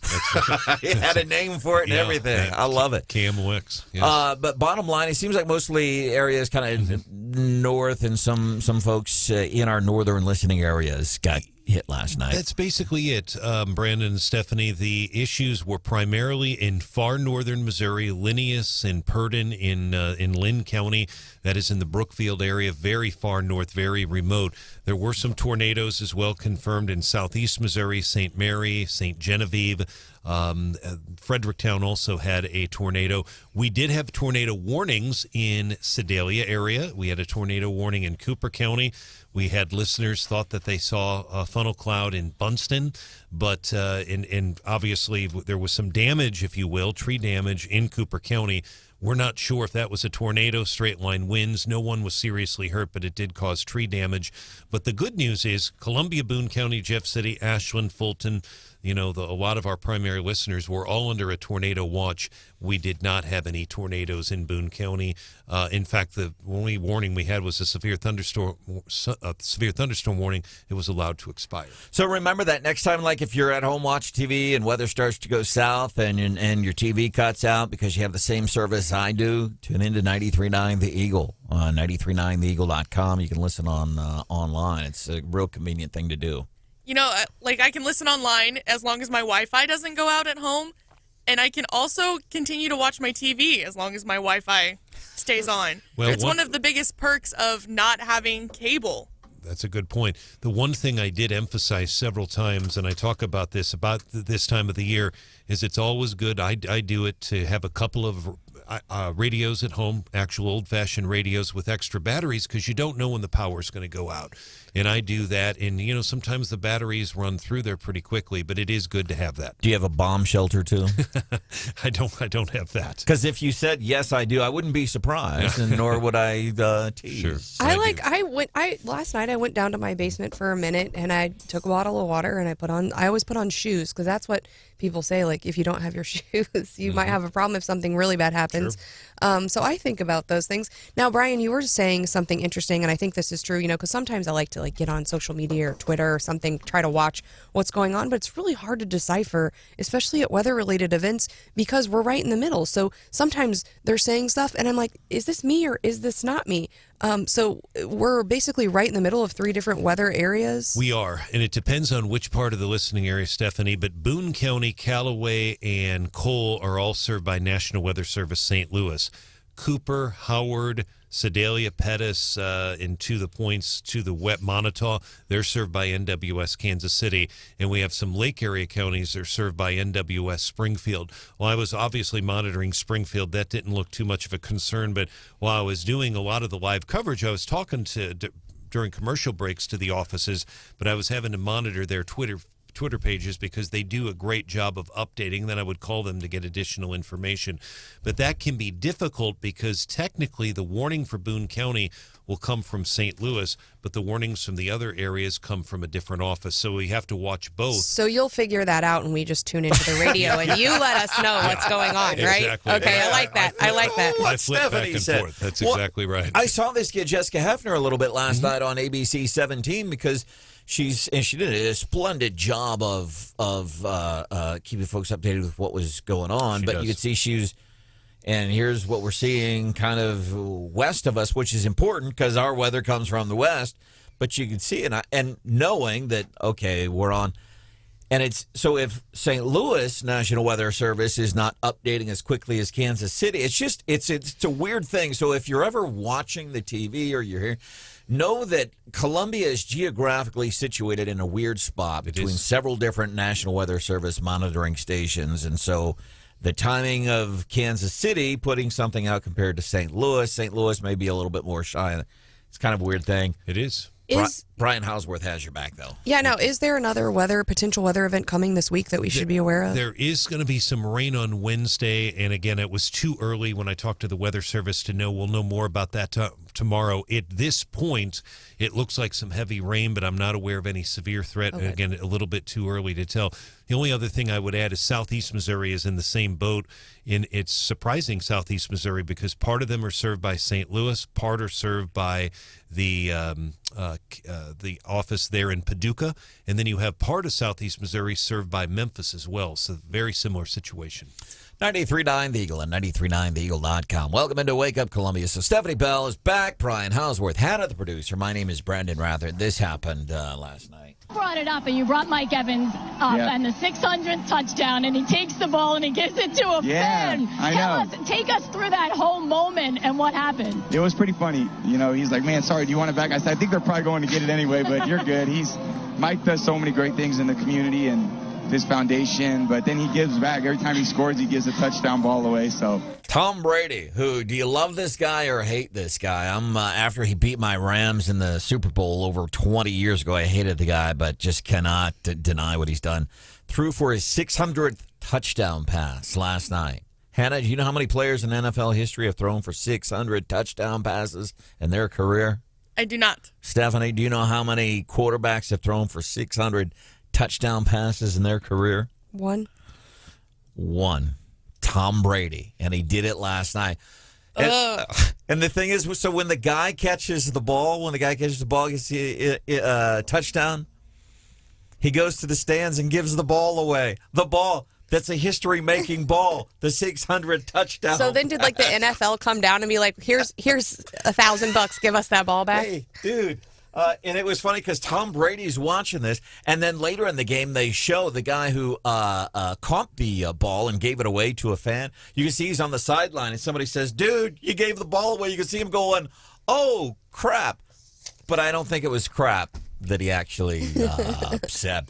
Hannah, the producer, what's out with Hannah today? It's about time we talk about our Halloween movie favorites. Because Halloween is this weekend. That's coming up. Saw an old movie. There you go.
Wake Up Columbia. News, analysis, opinion, and Hannah the producer. 93.9 The Eagle.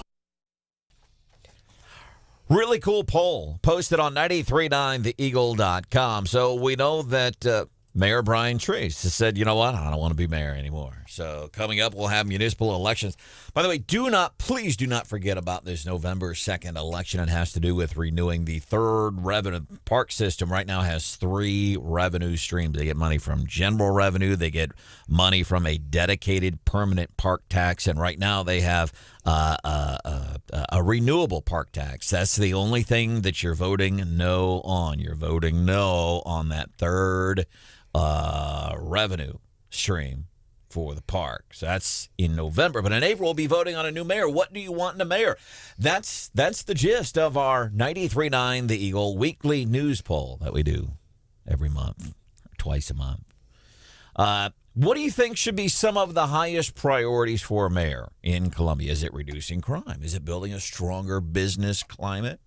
Attracting new jobs? Is it about being woke? That's not one of the options. There are some woke options if you're, woke and you think we should be changing the names and pulling down murals. There's an option. Should Columbia's mayor be woke? It doesn't say exactly that. Stephanie's fact-checking me on this right now. It doesn't say exactly that. It does not. But is transparency and communication on there? I don't see that on there. No, but addressing social inequities in the community, that's in there. Making Columbia more eco-friendly and sustainable. That's on there. So hopefully by later this week, we'll have the results, and we'll be revealing those here on 93.9 The Eagle, here on Wake Up Columbia. Right now, 7:25-ish, which means it's 7:27. Time for What's Hot with Hannah. So we've made it this far into October without me asking the Wake Up Columbia family what their favorite Halloween movie is. And I kind of feel like a little bit of a failure that I've waited this long, because October is one of my favorite months. Mainly because of pumpkin spice. Pumpkin spice everything. I was at Schnucks yesterday. I almost bought you girls some pumpkin spice donuts or something. Yum. Yeah. Wow. Nice of you to almost do that for us. Well, I thought about it. It's a start. Remember, you can't rush into these things, Hannah. I'm getting there. So I thought about it. I had the thought. I brought some popcorn in this morning. Yeah, Stephanie's looking out for us. From Garrett's, that the mix, the caramel and the cheddar together. Oh my gosh, so good. Very nice. But over the weekend, I went to a little getaway with some of my boyfriend and his family. And we set up a projector in the garage. And we set up air mattresses and stuff. And we had a little movie weekend.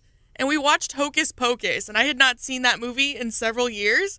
And I forgot how much I love that movie. That's probably my top 3 favorite Halloween movies. Was that the one where Cher plays a witch? No. I'm going to guess by your reactions. No. What is it? Bette Midler. Yes. Yes. Oh, okay. So Hocus Pocus, Halloween Town is another one. It's a Disney movie that was popular when I was little that I always go back and rewatch every year. There was a movie. It was on Turner Movie Classics or something. It was really cool because there's no commercials or anything. But it's Sunday night, and they're showing this old classic movie. And I thought, I haven't seen an old movie in a long time. And it was What Happened to Baby Jane, and it had Bette Davis and some other prominent actress. I don't think I've ever even heard of this movie. Never heard of it, but it was really good. It was these actresses, they're sisters, and they split up, and it was a... My kids are super excited. There's a new Addams Family movie, an animated or cartoon one. I just talked to some kids, my friend's grandkids. They went and saw Addams Family 2. Coming up, Fox News. Who's been talking on that socialism? Some people call it the infrastructure package. Stephanie Bell's calling it the socialism plan. How bad is inflation going to be? Some of the stories Fox News is working on for you this morning. Brian Houseworth is here. Heavy weather. Rocks parts of mid-Missouri. What happened? You'll have that story for you. At 7:31, I have your ABC 17 Storm Track forecast. Should see some sunshine today. High Only 57, clear and 40 tonight. Tomorrow, sunny and 63. Wednesday, probably some rain. Wednesday's high 63. Right now, it's 48. 4 out of 10 people are scared of the dentist. Willett Dental Associates practices conscious sedation dentistry to relax those fears. Call 573-445-5300. Fox News, I'm Chris Foster. Democrats in Congress are looking to wrap up internal talks on their big social spending plan. It won't include everything President Biden and progressives want, but Mississippi Congressman Benny Thompson tells CBS Face the Nation. Sometime you win, sometime you lose, but it's the ultimate product at the end. I know what we have at the end is good for America, and if we don't get everything in this package, we'll have another opportunity. What they see here is a chance to make America a little more socialist, or a lot more socialist. That's Utah Senate Republican Mike Lee on Fox. A big storm's been hitting California. Sacramento's already had its second wettest day on record. San Francisco has had their 9th wettest day on record. David Roth with the National Weather Service there. There are evacuations due to flooding, also mudslides and power outages. America's listening to Fox News. And now, award-winning news coverage with Brian Houseworth on 93.9 The Eagle and 93.9theeagle.com. 93.9 The Eagle News Time with Robinson's Cleaners. Robinson saves you time. 7:31 is our time. It's a chilly morning right now. 49 in Columbia. It's 47 degrees in Jefferson City. Cloudy today, then partly sunny in the afternoon. Our high 57. Clear skies tonight with a low near 40. Tomorrow sunny and a high of 63 degrees. Good morning, everyone. There are no reports of deaths nor serious injuries in mid-Missouri, despite several tornado warnings and severe thunderstorm warnings late Sunday afternoon. Tornado warnings were issued in both Pettis and Cooper counties in the 93.9 The Eagle listening area. Cooper County emergency management officials tell the Eagle tree damage is reported near Boonville and Prairie Home, as well as the Otterville area. No structure damage reported in Cooper County. There is tornado damage reported in far northern Missouri, the Linneus and Purdon areas, also in southeast Missouri, Fredericktown struck by a tornado, and also the small town of St. Mary. That's in southeast Missouri as well. Again, no serious injuries are reported. A $1 million emergency contract has been awarded to Emery Sapp & Sons to demolish and replace the heavily damaged Sorrells Overpass over I-70 just west of Columbia. That overpass was built in 1958, struck by a passing truck last Monday, causing significant damage. MoDOT says the contractor can begin work as early as today. Emery Sapp & Sons has until November the 8th to demolish the bridge under the contract. MoDOT says overnight lane closures will take place along the interstate as the demolition happens. Dates of the closures have not been set as of yet. The chairman of the UM Board of Curators describes the Roy Blunt Next Gen Precision Health Building in Columbia as the most ambitious research initiative in university history. Board Chairman Daryl Chapman attended the facility's recent grand opening along with Columbia's mayor, Brian Treese. Look, in addition to the life-saving cures, this $240 million precision healthcare facility not only is going to be great news for healthcare, it's good for economic development. That's Mayor Treese. Supporters say NextGen will be a regional hub of life-saving research. It's named for Missouri's senior senator, Republican Roy Blunt. University of Missouri says a suspended fraternity, Phi Gamma Delta, has been found responsible for multiple violations of the university's conduct standard. Mizzou has written a letter to students. They want to withdraw recognition of the chapter as a recognized student organization. And 200 potential jurors will be called for a high-profile Columbia murder trial at the Boone County Courthouse next week. Jury selection beginning next Monday morning. Joseph Ellage's trial. He's charged with first-degree murder for the 2019 death of his wife, Mungshi G. Boone County Judge Brooke Jacob has announced in court late Friday 100 potential jurors will be called next Monday. Another 100 will come in on Tuesday. He has set aside 3 weeks for the trial. 93.9 The Eagle News is brought to you live on this Monday morning by Dr. Kent Willett Dental Associates. Make an appointment now, 573-445-5300, WillettDentalAssociates.com. 93.9 The Eagle News time is 7:34.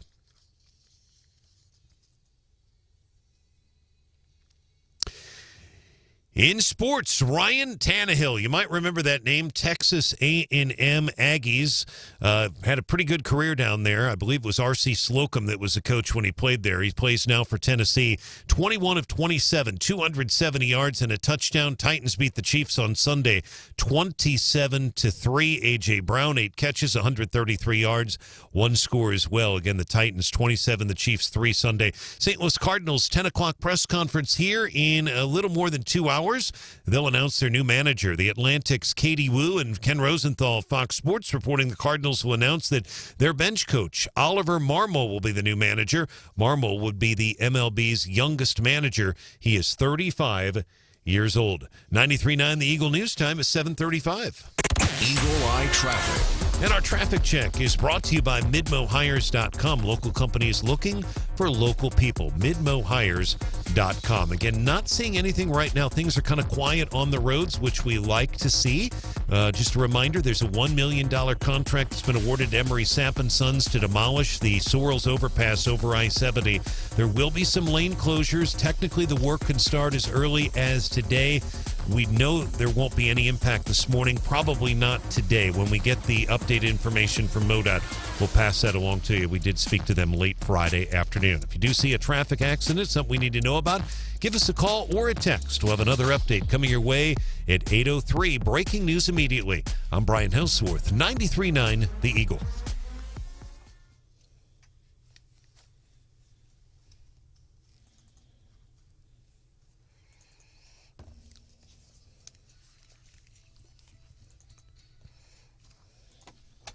He would change his registration from Democrat to Independent, and he would call himself an American Independent.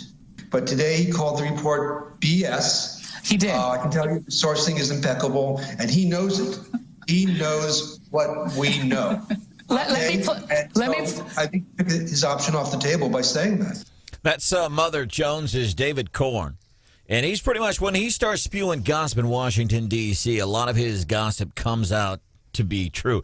Talking about the possibility of Joe Manchin leaving the Democratic Party, saying he'd go independent and maybe eventually register with Republicans. So how are Republicans in the United States Senate? How are they reacting? We know Rand Paul, we heard it on the show here last week. He's like, hey, plenty of room at this table. Come on over. I think they're all taking their vitamins, right? I mean, we've lost some folks in the Missouri House and other things, and I think about that in the Senate. Like, it's so close. There's so much at stake. You know, I hope everyone's staying healthy. That's what I'm hopeful for. I mean, seriously, one illness or death could mean, have significant implications on both sides. And so it's been sad. Or, I know last week I was gone and we lost a rep, but I was with people who knew that person, and you worry about folks, and you worry, I worry a little bit about everyone's safety too, just because there are crazy people in the world, but more about just people's health in general. And the representative you're talking about, Stephanie and Brandon, was State Representative Tom Hannigan, who was from St. Charles, and he was a year ahead of me at Lindenwood. He was 51 years old, and he was one that was telling me when I came up here to watch my health, and he had a terrible stroke. It's just heartbreaking. What a wonderful, wonderful person. And he exercised. I know that. And he worked very, very long hours. But yes, he was either 50 or 51 because he was a year ahead of me at Lindenwood. And again, I'm going by what they said in the Post. The Post-Dispatch said it was a stroke, but that's just terrible. Yeah. I was encouraged by seeing all of the outpouring of love and support from the folks that I know in the House on both sides of the aisle for him, and just his legacy and the work that he did. State Rep Cherie Tolson-Reich talked about very fond memories of her friendship with him. Left-hand turn, and if you don't want to go there, say so, and I'll just move forward on to the next thing. But this made me think, because there was a couple stories last week, one of them Missouri-centric, this regarding the lawmaker that died, and another one had to do with the story of that woman in Philadelphia on the train. I don't know, and it makes me uncomfortable to even talk about.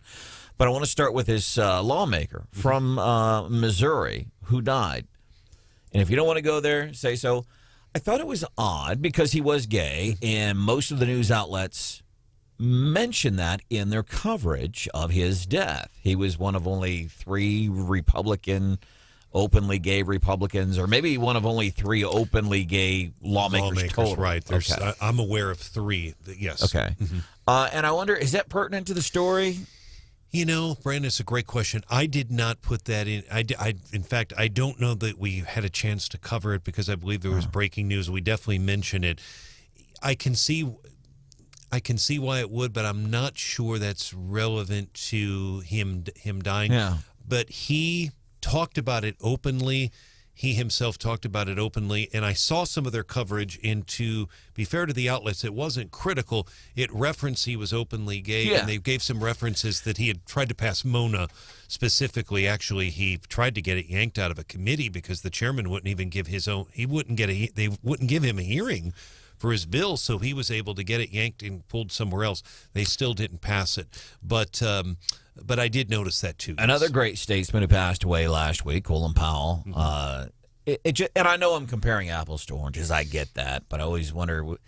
And I get with a lot of these news outlets mentioning that this lawmaker was gay because it's not normal. I guess I don't know how to word it. But it's not normal, so they mention it, especially again. There's some stereotypes there. I think they're highlighting it because it's rare, because they're saying typically Republicans aren't gay. Isn't that stereotyping? Republicans can be gay just like Democrats. True, and I think more recently, I think there were. It was known that people on both sides probably were gay, but they didn't share it openly. And so I think the fact that it was shared openly, I think was something that, is of more recent times. And I think, and I think too, like letting folks know, hey, because I think before it was, I'm in the closet, I'm gay. If I run for office, it might come out or I might have to share that about myself. And so I think letting people know, hey, you could be Republican, Democrat, and we care about your issues and, what you do behind closed doors or how you do your relationships. That's not really, you can still be elected to office and enjoy success and enjoy, love and respect from both sides of the aisle.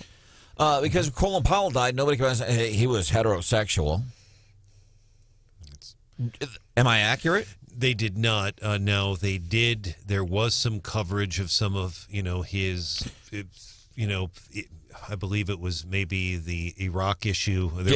There were some other issues as well, but no, nothing about. I didn't see anything about his personal life. And the only thing I would add, Brian, I see where you're coming from, but he. Tom Hannigan did not have an issue. We would reference it occasionally when he would testify. He was openly gay because he did talk about it, and that was really because it was related to what he was talking about, why he was so passionate about that particular topic. Specifically Mona, the Missouri Non-Discrimination Act, and he really felt like Missouri was behind in the times, and he worked with Senator Greg Razor, the two, who's also openly gay, a Democrat. Those two disagreed on a lot of issues, but they worked together on Mona, and they worked together on some MoDOT issues as well. But yes, Tom Hannigan definitely was openly was gay, and he and Senator Razor would testify together at the Mona hearings. And you all are going to get me in my feels. We're going to go dark here for a minute. But one thing, I posted this on my social media yesterday, but one thing that I just feel like the last year or two has really got me thinking. And when we had Representative Walsh here and she was talking about writing down your feelings and stuff. But anyway, I saw this tweet yesterday. It said, everything we say at funerals should be said at birthday parties instead. We leave so much unspoken. And I thought, that's really cool. I really think that people should do that. I saw a friend on Instagram, and they had a birthday party, and it's part of their family tradition that people go around the table and say like one word that describes that person and kind of like why they love that person. And I was like, that's such a cool tradition. And I think when Representative Walsh was here, she said, if you really care about someone, put it down in writing so they know, and so they have it. That's a good point. My great-grandma Estelle lived almost this close to making it to 100.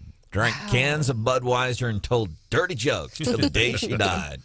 If you hear a dirty joke from me, chances are it came from great-grandma Stella. And there was a high-profile radio personality in St. Louis, Carney. It was father and son. The son's still around, but anyhow, it was the father. I want to say Jack or Art, but that's the Hollywood actor. But it was a Carney. and died of a heart issue or something. I think he may have even been scuba diving in a swimming pool. Anyhow, the guy, he was a radio legend, died in the early 80s, and I remember my grandma listening to her small local radio station right there at her table on a little transistor radio while she's feeding me butterscotch candies because, I was 8 years old, 10 years old, and they're talking about this guy on the radio that I didn't listen to because it was News Talk radio. I didn't listen to News Talk. I listened to Top 40. But I remember my grandma sitting around and that radio, man, it was like her lifeline, and she'd sit around and she would connect with it, and she'd sit there and she would chat with it all day. And I'd say, Grandma Stella said, the radio can't hear you. I know. But this legendary show host on KMOX died, and so there were all these condolences and praises of him coming in after he had died, and they were doing it on the radio all day. Yep. And my great-grandma Stella echoed those same sentiments, and she said, why don't we do that when these people are here? We always wait until they die when they're gone, and then say all these great things about them. Why don't we say that when they're here? Well, and that's a great point. That was Jack Carney, as I recall. Carney. Jack, and his son was John. And as far as I know, John is still in the radio business. I'm not 100% sure. He was, the last I heard from him, it was in 2015. He was working at one of the stations. But I would say this, Brandon, to what you and Stephanie just said. The Missouri Senate tries to do that, what you guys are both referencing, when they do it in the veto session, when the terms are getting ready to expire. So it's every 2 years. And the senators who are leaving office, or maybe who are running they're going to be gone either way, or they're primarily termed out. They will bring them up, and they will have a senator, usually from the other party, sometimes the same party, kind of give a speech and talk about them. And all the former senators who served with them, as many can get there, are in the chamber. It's actually very, very emotional. And they do that. The House, not so much, but they have a lot more members, too. Along those lines, you know what all of us should do? Since we're talking about, hey, when these people die, the dude who worked at the coffee shop from Friends, he died Friday. I don't know if you're ever into Friends. He died. Peter Scolari, who I remember him from Bosom Buddies, he died over the weekend. But to capitalize on what Stephanie was talking about, somebody saying, hey, when these people die, we should say those great things we say about them, we should say about them while they're here today. Mm-hmm. So it's got me, I've been writing your obituary, Stephanie. No, and I think we should all do this. Write just a couple lines we would say about somebody else on the show, but say it today. Write the obituary.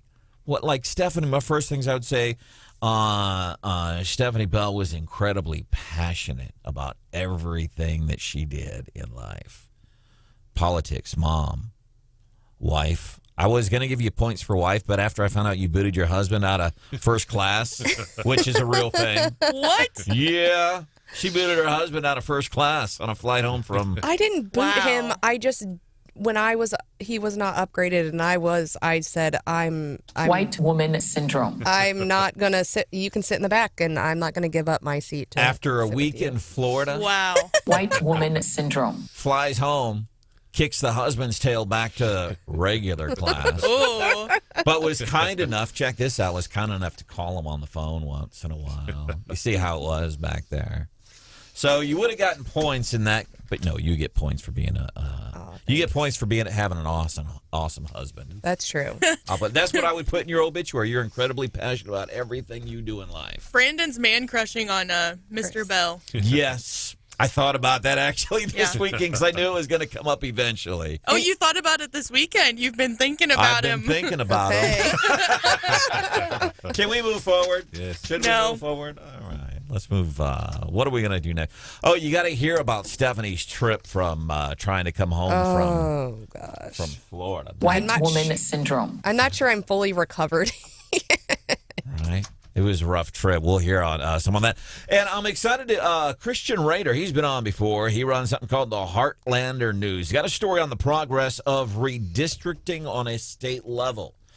I would highly encourage you to go back to the Wake Up Columbia podcast from Thursday's show. We had City Councilwoman Betsy Peters on talking about redistricting the wards, city wards in Columbia. So we're talking about redistricting on a local level. Thursday's show, 8 o'clock hour. But Christian Rader is going to be joining us at 8:10. And up.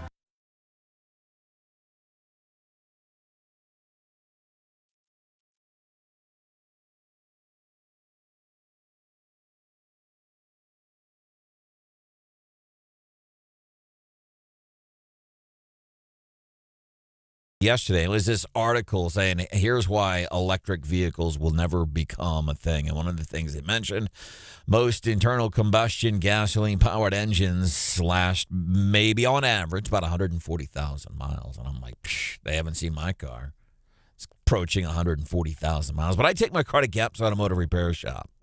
My car had well under 100,000 miles when I first bought it several years ago, but the folks at Gap's Automotive Repair Shop, small local outfit, they've been keeping my car on the road, and they keep it running, and they keep it in great condition, and that's what I appreciate about them. And listen, you might be more comfortable going, I've got a GM, I've got to go to a GM dealership to work on the thing. That's just not true anymore. It's just not. And if you're more comfortable with doing that, that's cool. I have found a lot of comfort in going to some local folks. Gap's Automotive Repair Shop. You'll find them on Vandiver and Columbia. They're also in Boonville.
people are talking about Brandon Rathert. This is Wake Up Columbia, 93.9 The Eagle.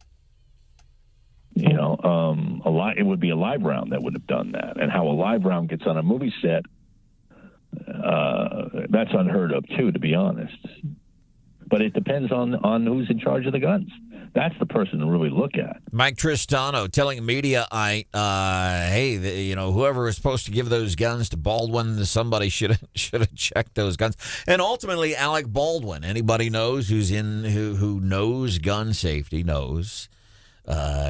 You are ultimately, if that gun is in your hand, you are ultimately responsible. What is the family of the victim saying in this following that shooting in which Alec Baldwin apparently accidentally shot and killed somebody with what he thought was a dummy gun on this set on a movie outside of, it was in New Mexico, outside of Santa Fe, New Mexico. Fox has more on this story coming up at 8 o'clock on 93.9 The Eagle. There's Stephanie Bell. That's Hannah, the producer. My name is Brandon Rathert. Stephanie Bell, we're glad to have you back here in the studio.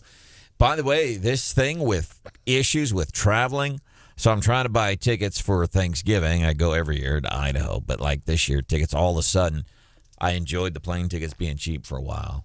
They ain't cheap anymore, about $200 more than what I paid last year. And I'm hesitant about buying because I just know the trip won't go smoothly. I don't care. If I get there, I'm fine. And if I end up coming back to Columbia 3 days late, I'm fine with that, What too. about us?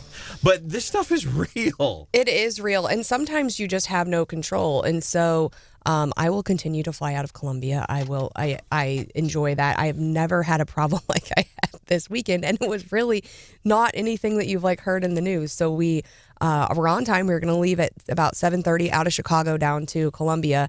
And about 10 minutes into the flight, the pilot comes over, which is you usually before landing, maybe and he said, well, folks, we've hit a bird. And and I'm like, revenge of the birds, right? Because not only do I tell you guys I don't like birds, down when I was in Clearwater, there were birds everywhere. And I was like, I hate birds. Anyway, hit a bird. And not only did we hit a bird, we didn't just whack the bird. It flattened on our windshield like a smash bug. Gross. Oh, so your plane hits a bird, which you fear anyway. Yeah, and now the pilot can't see, and they're worried about, did the bird do some damage to the front of the plane? So we turn around. I did not make it home to Columbia that night. I'm anxious to hear the rest of the story on this. Can they just, turn on the windshield wiper and knock the bird off? Apparently not. Apparently you have to, scrape it off and then check if it cracked your windshield. I don't know. Pilot just slide open the driver's side window and get a long stick and knock that... Man, those air travel things, those are real. We'll have more on that. And then an update on how redistricting statewide is going with Christian Rader from the Heartlander News.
was like a whip and a loud pop. I'm Dave Anthony, Fox News. That's what the director of the movie Rust says about the shooting on the set last week that left him wounded. Fox's Jessica Rosenthal has an update live. Dave, Santa Fe County Sheriff Department search warrants reveal actor Alec Baldwin was preparing for a scene on the movie set in New Mexico in which he points a gun at the camera. But the camera had to be adjusted, and when Baldwin was showing how he would use the weapon, it went off. The director of photography, Helena Hutchins, was shot. She died at a hospital. Director Joel Souza was injured but has since been released.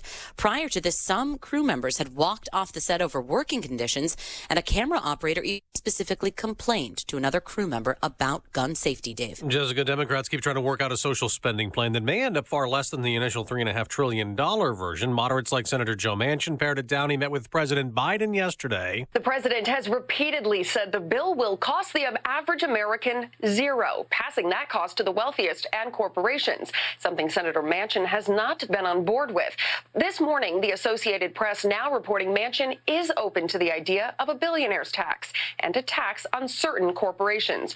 Republicans have warned increased business taxes will in fact be passed to the consumer. Fox's Lauren Blanchard. A massive cyber attack that hit the U.S. government and American companies, still an issue. The head of Microsoft called it the largest and most sophisticated campaign of attacks the world has ever seen. And now the Russian-linked hackers behind last year's SolarWinds breach are going after more companies. According to a Microsoft blog post, this latest wave, starting in May, targeted more than 140 tech companies so they can steal sensitive information. Fox's Lillian Wu. Tornadoes made a mess around St. Mary's, Missouri, and into Chester, Illinois, damaging buildings, destroying cars, knocking out power, but there are no reports of deaths or injuries. America's listening to Fox News. Here's a fact. COVID hospitalizations of young people have tripled since the start of summer. Also a fact. Vaccines are highly effective in preventing hospitalizations and deaths, even from the Delta variant.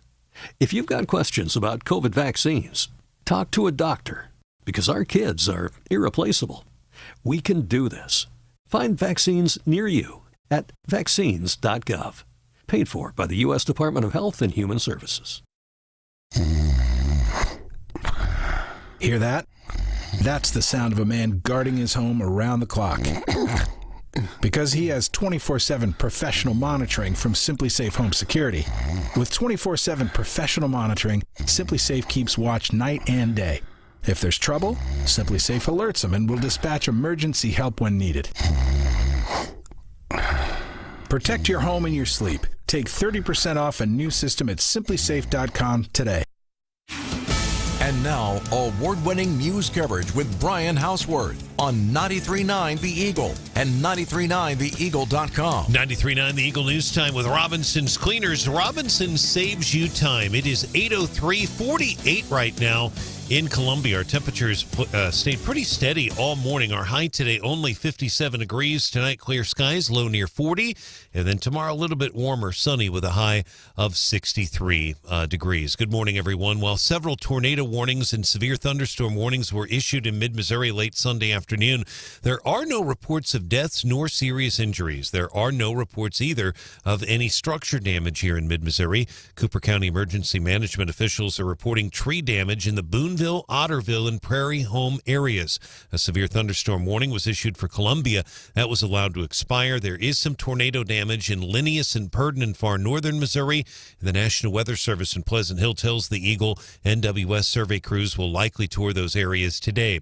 Our news partner reports the Missouri Energy propane facility in Purdon was ripped from its frame by the storm. That is in far north Missouri, not far from the Iowa border. The AP is also reporting suspected tornadoes touched down Sunday evening in two southeast Missouri towns, Fredericktown and the small town of St. Mary.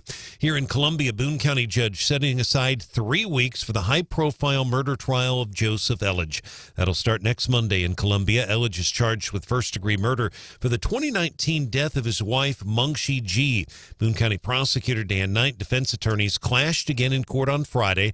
They clashed over a disagreement involving Mr. Knight's statement in court, open court in September, that cell records place Ellage at the gravesite of his wife at Rockbridge State Park in October 2019.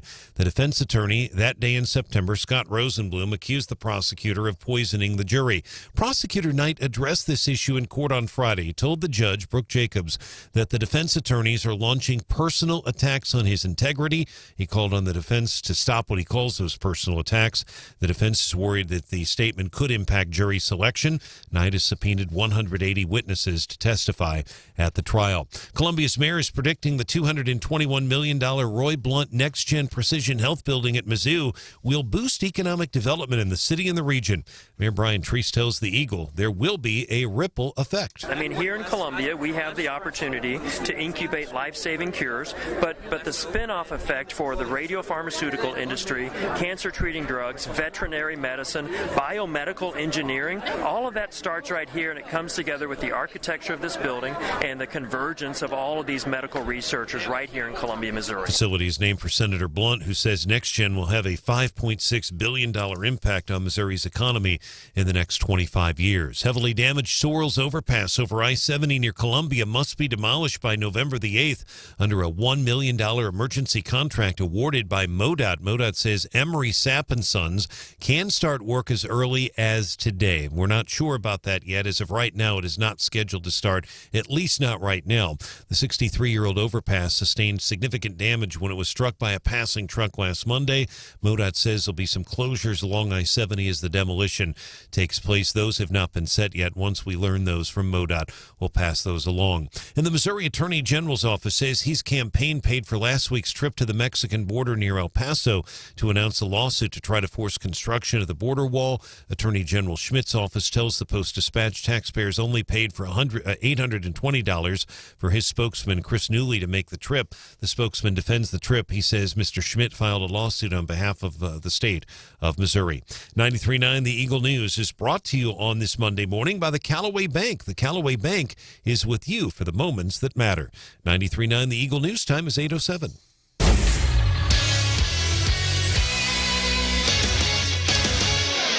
In sports, tough day for the Chiefs yesterday. The Titans beat Kansas City 27-3. Chiefs turning the ball over 3 times on Sunday.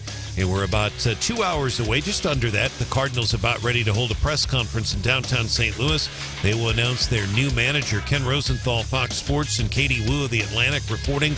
The new manager will be Oliver Marmol. He'll be the new manager, 35 years old. If that's the case, he would be MLB's youngest manager.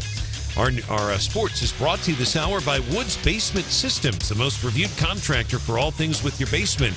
800-388-9326 for a free estimate. 93.9 The Eagle News time is 8:07.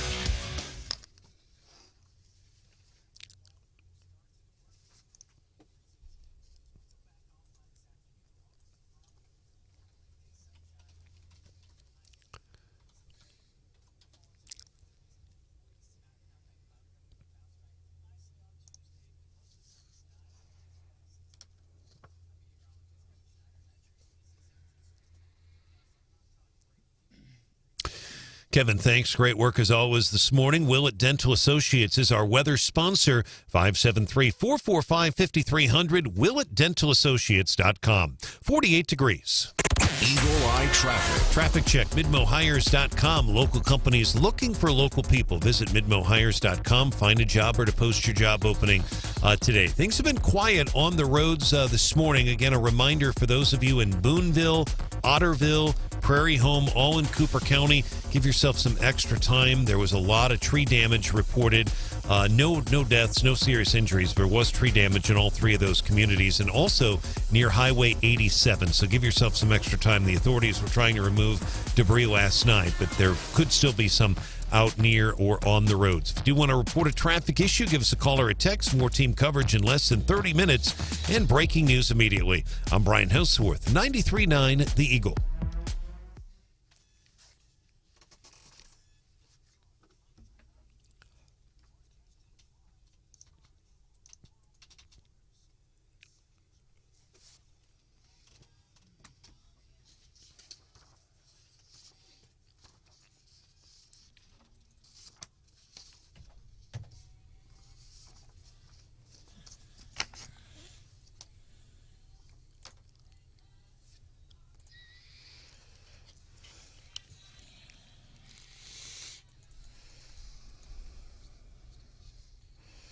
This is a controversial issue on both sides. The president and members of his team, they view it quite black and white. They believe that police officers are here to protect members of the public. The president and his team, they say that police officers should be getting vaccinated to protect the public. According to the Fraternal Order of the Police, we looked, and COVID-19 is the #1 cause of death for in the line of duty deaths for police officers. Since March 2020, more than 700 police officers have died from this terrible pandemic. There is a reluctance, though, among police officers across the country to get vaccinated, prompting big arguments between mayors and those police departments. And we're seeing police officers, we're seeing people really in a lot of professions walk out of their jobs because of the mandates. I want to bring this up. Several folks texting us this morning, 874-9390, 874-9390.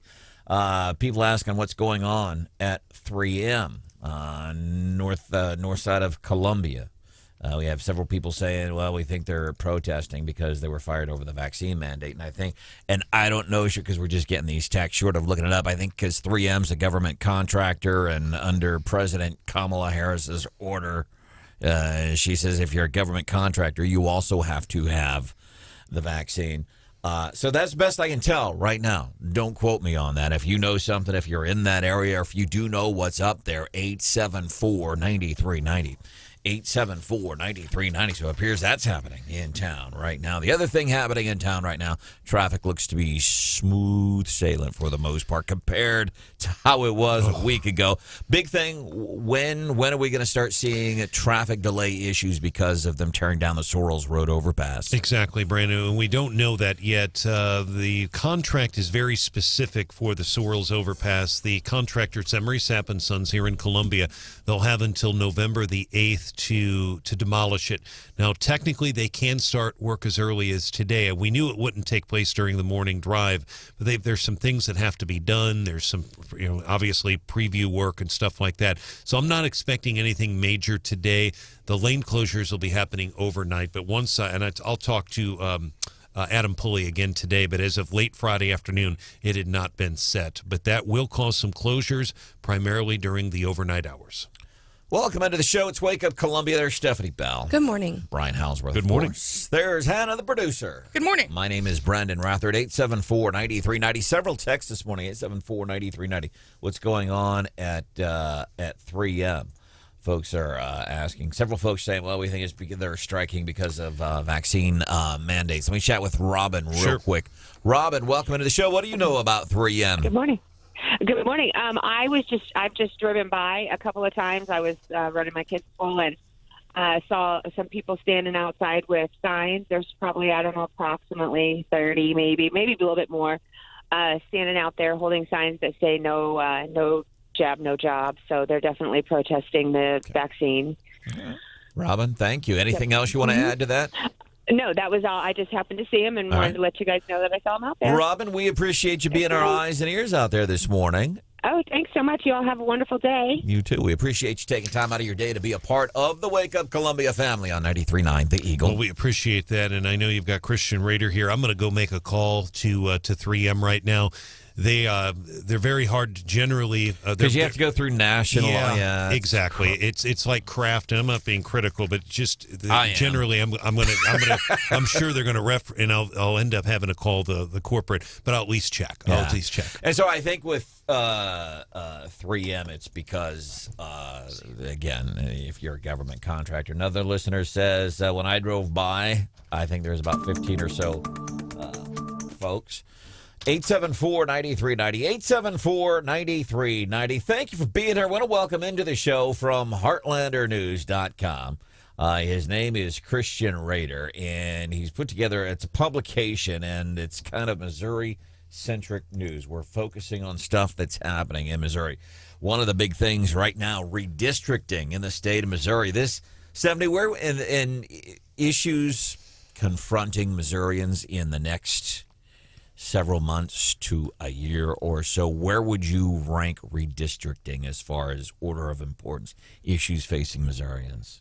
State or congressional redistricting? I mean, it's big. I mean, it's always big. I think more importantly, it's going to tie up a lot of the time in the legislature this next year, so it's going to prevent a lot of things getting done. And yeah, I mean, it could change the makeup of who represents you, right? And substantially change the likelihood of you being able to retain who you currently have or not retain that person. So yeah, it's big. Christian Rader of the HeartlanderNews.com. Check out the website. Very cool. A lot of just Missouri-centric stuff. Where are we with redistricting?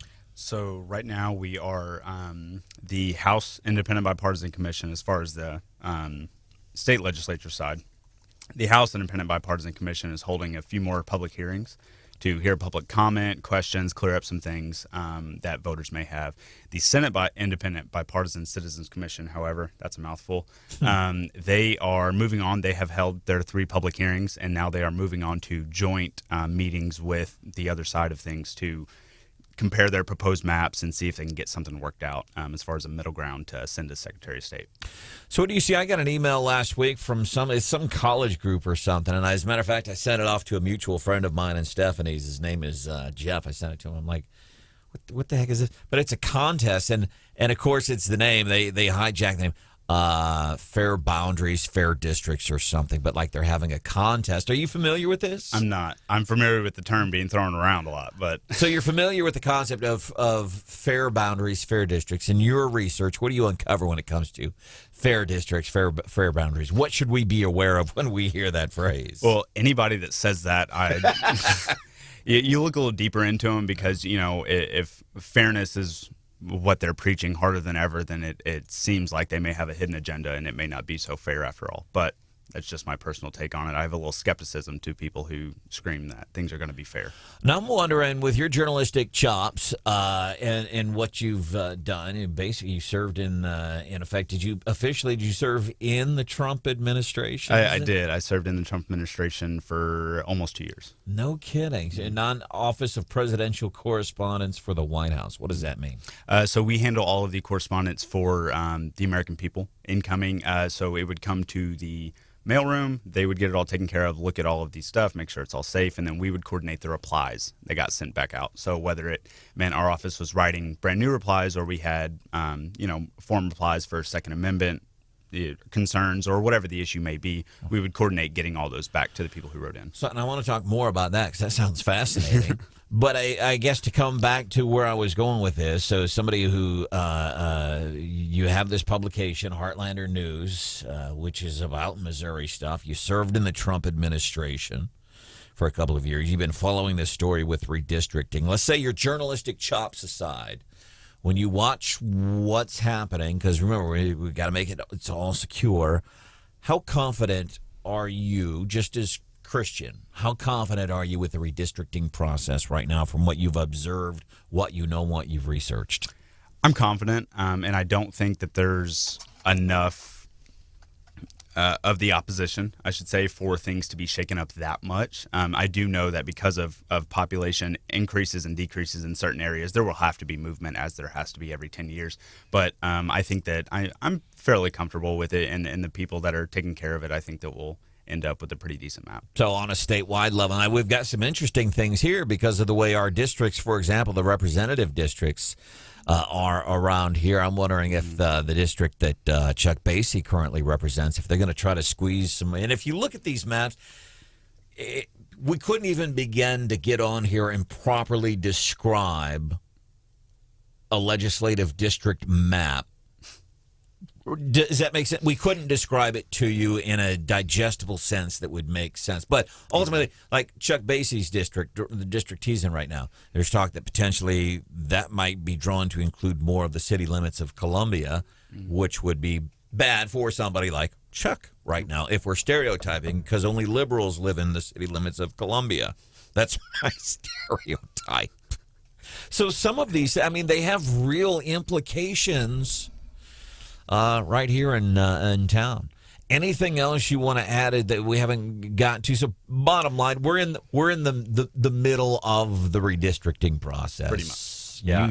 And you feel okay with the process. You just wish more people would get involved. Yeah, and I feel okay with it as far as the people taking care of it and how the progress is going so far. What I did want to kind of point on is it's so much more important for voters than they actually think, because they could be losing the person that has represented them for the past 6 years, or they could be thrown into a new district that's been, say they're a Republican, been in a Republican district for 10 years. They may get cut off and thrown into the district, like saying going from Chuck's district to inner city of Columbia district, you'll be, it's a whole new scene. So you really need to know who you're voting for, who's running in your district, because things can very easily change. Think about this. You could see a situation, re-elections, people not running for re-elections notwithstanding, but like you could have somebody, you might be repped by Chuck Basie, and then redistricting, boom, Martha Stevens is your new state representative. I mean, that kind of stuff can happen. Absolutely. Christian Rader, Heartlander News, joining us here on 93.9 The Eagle. I want to get to the Morning Bell with Stephanie Bell, but I want to find, do you have class or anything this morning? No, sir. I graduated 2 years ago. No class, huh? No, sir. Got work. You got work. What time do you have to be at work? Early as I could, I guess. Usually about 9. I want to find out more about your time working in the Trump administration and what your job was there. Ask away. All right, we might do that. If you can hang out for a little bit. Yeah, doesn't matter. All right, we'll do that. Christian Rader, please check out the website, heartlandernews.com. I do think it's something that you would thoroughly enjoy. What's in the Morning Bell this morning? Well, having had to have rented a car this weekend, maybe a cool car that you could rent if you get stuck in a city you didn't plan.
Wake up Columbia with an eye on the world and a focus on you. 93.9 The Eagle.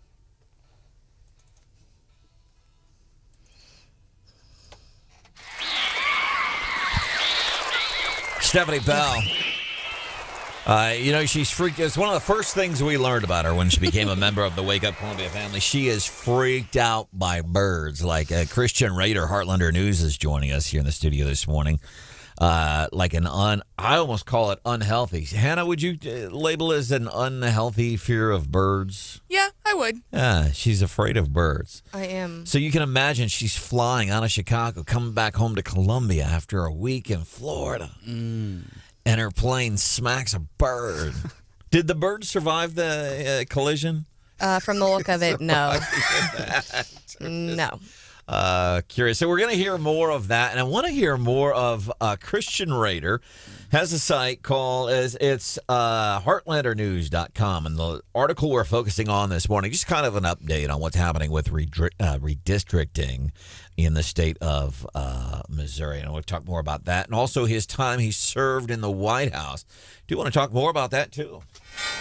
Right now, 8:25, time for the Morning Bell with Stephanie Bell, business news with that twist, a little twist that only Stephanie can give. So if you find yourself at an airport and you need to call a rental company, it's been a struggle because during the pandemic, rental companies sold off their vehicles. And so a lot of times you're just basically stranded. But interesting news, Hertz just placed an order for 100,000 Teslas to add to their rental fleet. And I think that's really cool. You've been saying EVs are coming, and I kind of rolled my eyes at you. I'm like, nah, I don't think you're right. But I think this will be an interesting introduction for people who've never had an EV before. I think hopefully it'll help with the rental car shortage. And obviously, that big order, I think Tesla's stock price went up because of that. But have you ever driven a Tesla? I've not. I've seen one. We have a mutual friend, Jen. Oh, and they had their, Tesla Mid-Missouri group. They were all in the parade. There were bunches of them. Remember at the Mizzou Homecoming Parade? I do remember. It was very cool. I was reading. So, and here's my take with electric vehicles. I'm not a fan of them. Like, there's a new Hummer coming out. I won't buy the new Hummer strictly because it's all electrical. And it cost $112,000. Well, and I don't rent cars very frequently, but they always ask you, like, do you want to prepay for your fuel or do you want to fill it up? And I was like, I know I'm probably going to eat it either way, so it doesn't really matter. Yeah. But then I wonder, so if you have the Tesla, then is that question go away? And here's my thing, because I read an article about this yesterday. I keep saying electric vehicles are coming. I'm not saying I like it and I'm a fan of it, and I'm not.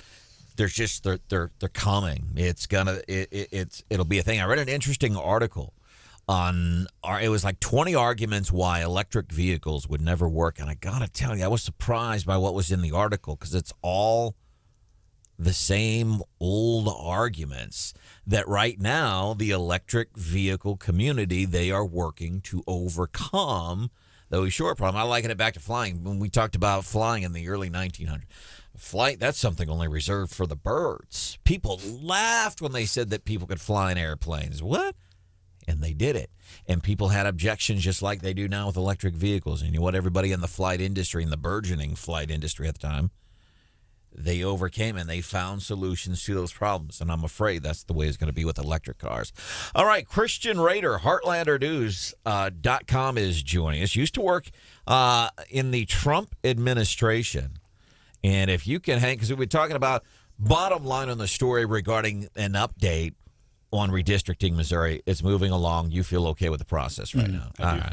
Let's move along to the job at the White House. Can you hang out for a few more minutes? Yeah, of course. All right. I want to talk about his time serving in the Trump administration, what he saw and experienced. We'll have that with Christian Rader at 6:35. Who's been talking on this socialism plan? Fox News has more on that story. Some people call it the infrastructure package.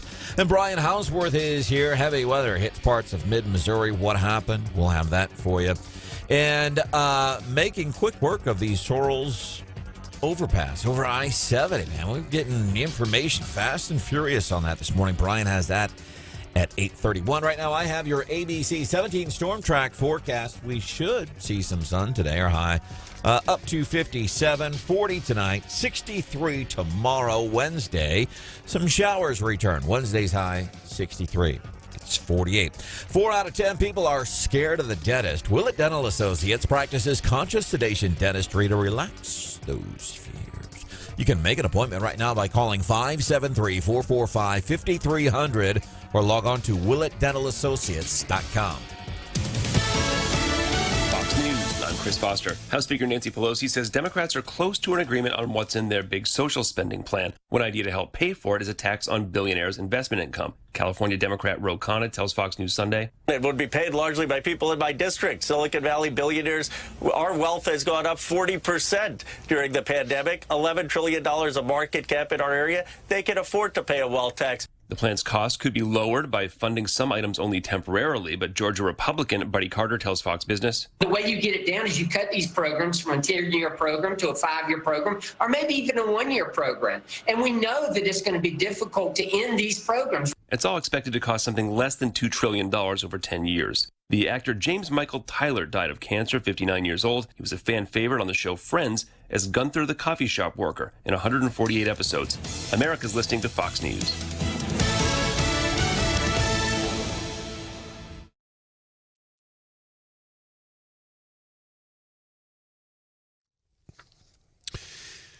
.939 The Eagle News Time with Robinson's Cleaners. Robinson saves you time. It is 49 right now in Columbia, 48 degrees in Jefferson City. Our high today only 57 degrees. Clear skies tonight with a low near 40. Tomorrow a little bit warmer, sunny and a high of 63 degrees. Good morning, everyone. There are no reports of deaths nor serious injuries in mid-Missouri despite several tornado warnings and severe thunderstorm warnings across the listening area late Sunday afternoon. Tornado warnings were issued in both Pettis and Cooper counties. In Cooper County, the EMA officials tell the Eagle that tree damage is reported this morning near Boonville and Prairie Home, as well as the Otterville area. Tornado damage also reported in far northern Missouri. That's Linneus and Purdon, and also in southeast Missouri, Fredericktown, a confirmed tornado, and also the small town of St. Mary. Farmington also was under a tornado warning late yesterday evening. A $1 million emergency contract has been awarded to Emery Sapp & Sons to demolish and replace the heavily damaged Sorrells overpass over I-70. That is just west of Columbia. The overpass, built in 1958, was struck by a passing truck last Monday. It caused significant damage. Emery Sapp & Sons, under the contract, has until November the 8th to demolish the bridge.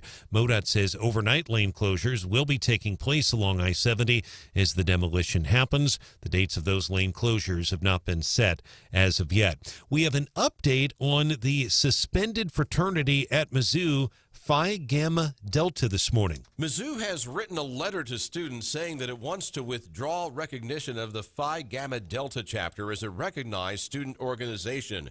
The fraternity has 5 days to appeal. Phi Gamma Delta has been temporarily suspended by both Mizzou and its national organization after a freshman participating in a social event at the house was hospitalized due to concerns about alcohol poisoning. MUPD is also conducting a separate investigation. Don Luzader, 93.9 The Eagle. And the chairman of the UM Board of Curators describes the Senator Roy Blunt Next-Gen Precision Health Building in Columbia as the most ambitious research initiative in the university's history. Board Chairman Darrell Chapman attended the facility's recent grand opening along with Columbia's mayor, Brian Treese. The mayor predicts this will be very big, not just for Mizzou and the city, but also for economic development with the spin-off impacts. Supporters say Next-Gen will be a regional hub for life-saving research. It's named for Missouri Senior Senator Republican Roy Blunt. Our news is brought to you this hour on this Monday morning by Dr. Kent Willett of Willett Dental Associates. Make an appointment now, WillettDentalAssociates.com. 93.9 The Eagle News Time is 8:34.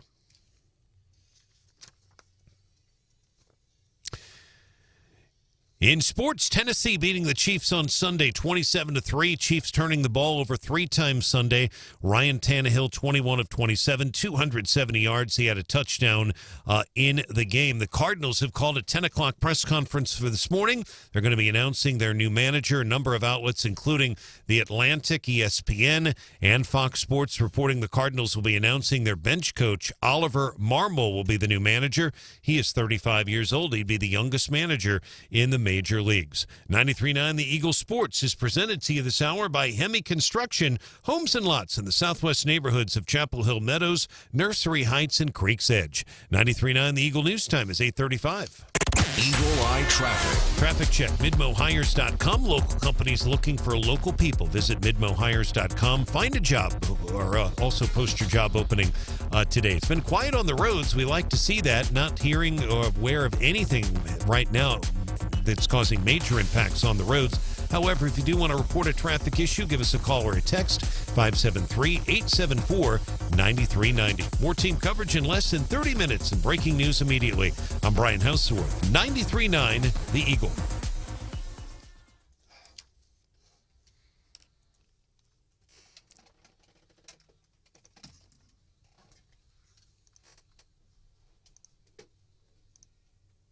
What happened here? Watch this. Realizing, oh my gosh, I gave it away? The football? Oh no. That's was that Tony Romo, Jim Nantz yesterday. This is after Tom Brady. He throws his 600th career touchdown pass. Brian, do you know how many quarterbacks in the history of the NFL have thrown for 600 touchdowns in their career? That's a great question. Yeah, it is. I'll move on. Because I don't know. Stephanie, what do you say? How many quarterbacks, including Tom Brady, have passed for 600 touchdowns in the NFL? 1. Christian Rader from Heartlander News. What do you got? That is correct. 1. 1. Houseworth? I'm going to guess 1 now. I would have, Roger Staubach would be, but he didn't play enough years, I don't think, to be in there, but he was as good. And Jim Hart, too. I don't think they played enough years, so I'm going to guess it's 1 now. So, Tom Brady, the first person in the history of the NFL to throw for 600 touchdown passes in a year. And then Mike, the receiver is Mike Evans. He catches the ball, and it's a touchdown, obviously. He's excited. He gives this historic football. Nobody has ever done this with a football before. He takes this football and gives it to somebody in the stands. Oh, wow. And then Tom Brady, he's asked about it after the game. You brought it up, and you brought Mike Evans up, and the 600th touchdown, and he takes the ball and he gives it to a fan. Take us through that whole moment and what happened. It was pretty funny. He's like, man, sorry, do you want it back? I said, I think they're probably going to get it anyway, but you're good. Mike does so many great things in the community and his foundation, but then he gives back. Every time he scores, he gives a touchdown ball away, so it's all good, as long as I definitely know we got that one back. So that was one. And you can see watching the game, they showed video of I don't know if they were officials from the NFL or just the Tampa Bay Buccaneers going over and talking to the guy for a while, and he ended up giving him the ball. And so there's different. I don't know if he got season tickets, jackets, other game balls. Well, that's probably worth a lot if you think about it. Would you have? I bet he could get $1 million for that ball if he didn't give it up. Would you have kept the ball? I wouldn't, only because I have respect for him being the only person in the NFL history to do it. If he was second or third, then I might try to get as much out of him as I could. I would assume, in the language of your ticket, that there is some sort of waiver of your right to any sort of NFL property. God, leave it to the attorney to be such a buzzkill. But I would guess they say that you have no rights to their stuff. And associates. There's Brian Houseworth. Good morning. Hannah, the producer, is here. What up? My name is Brendan Rather. We've had several folks calling and texting 3M, wanting to know what's going on out there. I guess people are, there's a protest. I called out to 3M and talked to the dispatcher operator and told him who I was, and I was trying to get some information information. I was on hold for probably 10 minutes, and I had to hang up because I had to come out here for the news. So I'll go back and check. I'm thinking, just based on what the callers are saying, it has to do with the fact that they're a defense contractor, but I'm going to probably end up having to call corporate. And I don't know that we're going to get a whole lot of information just because they may not want to comment, but I'll at least try. But as of right now, I've not been able to get a hold of anything. They're a defense contractor, therefore they would fall under the mask mandate laid down by Let's Go Brandon. My name is Brandon Rather. Welcome into the show. Christian Raider, Heartlander News, is joining us. You should check this out, heartlandernews.com. I think you're going to like it. It's got the story from Christian regarding basically an update on redistricting and the state legislative redistricting process, where we are there. And you'll find some other stories interesting. Now, our guest, who's with heartlandernews.com, his name is Christian Raider. 2 years, served 2 years in the Trump administration. How did this whole thing come about? Is this like, did you go through a confirmation process? Did they treat you like Justice Amy Coney Barrett? Not quite. So, thankfully. I interned for the administration in summer of 2019, and it just so happened there's a lot of luck involved. But as I was departing, coming back to finish school, they let me know that there was a position open in the spot that I had interned for, and so I was suggested by a supervisor of mine. Thankfully, I was the only intern that he supervised, so I was the only option that he had to suggest. Yeah. So what is that? Did they do like some serious background checks, stuff like that, since you're working in effect for the White House? Absolutely. So they have you'll do full FBI background check, and then once you are actually hired on and start your job, you'll have an FBI agent come and do an in-person interview for a few hours. My mom did security for the federal government, and she told me, hey, just so you know, somebody from CIA or FBI, somebody might be calling you because they're doing these background checks on me. She was getting her clearance, and I was like, yeah, whatever.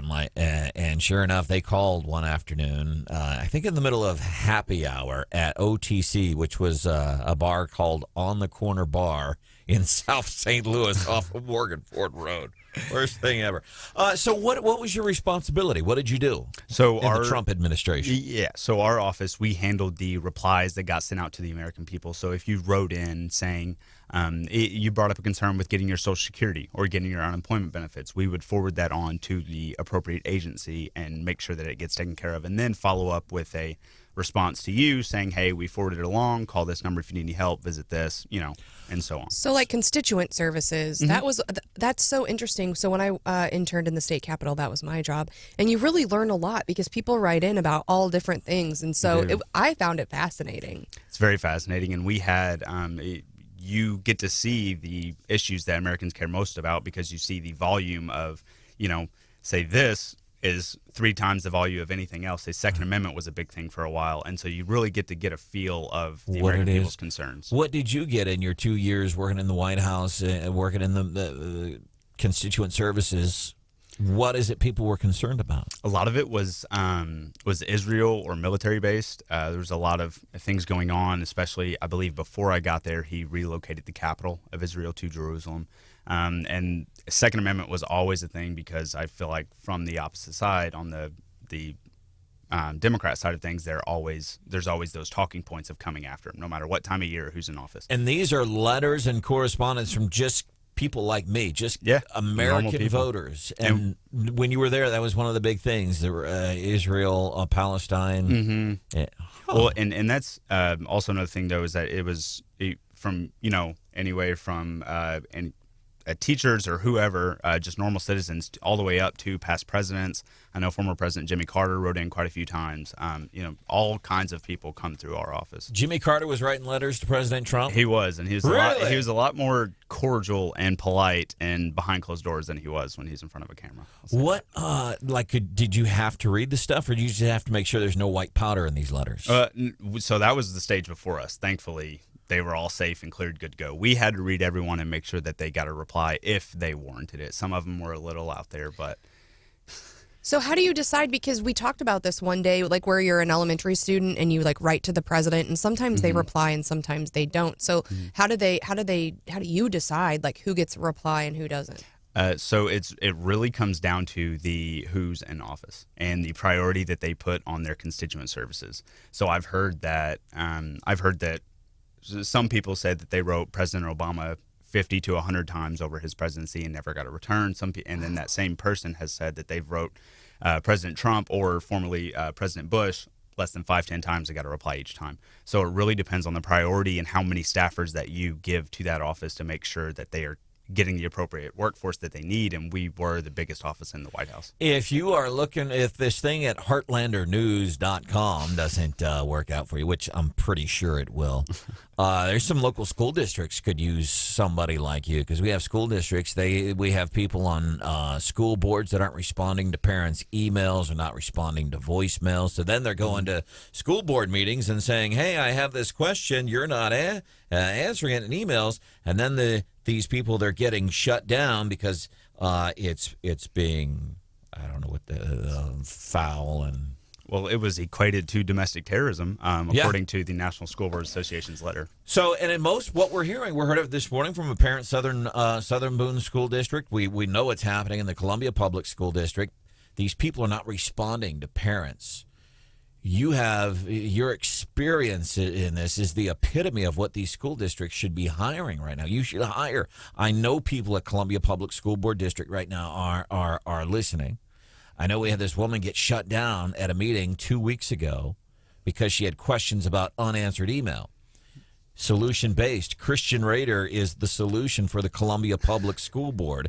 They could hire you because parents aren't getting answers. Well, yeah, in Columbia, they need help. And I think even you have reached out and had struggled getting answers. I will say Southern Boone did just hire like their first PIO, and it's a former Zimmer family member.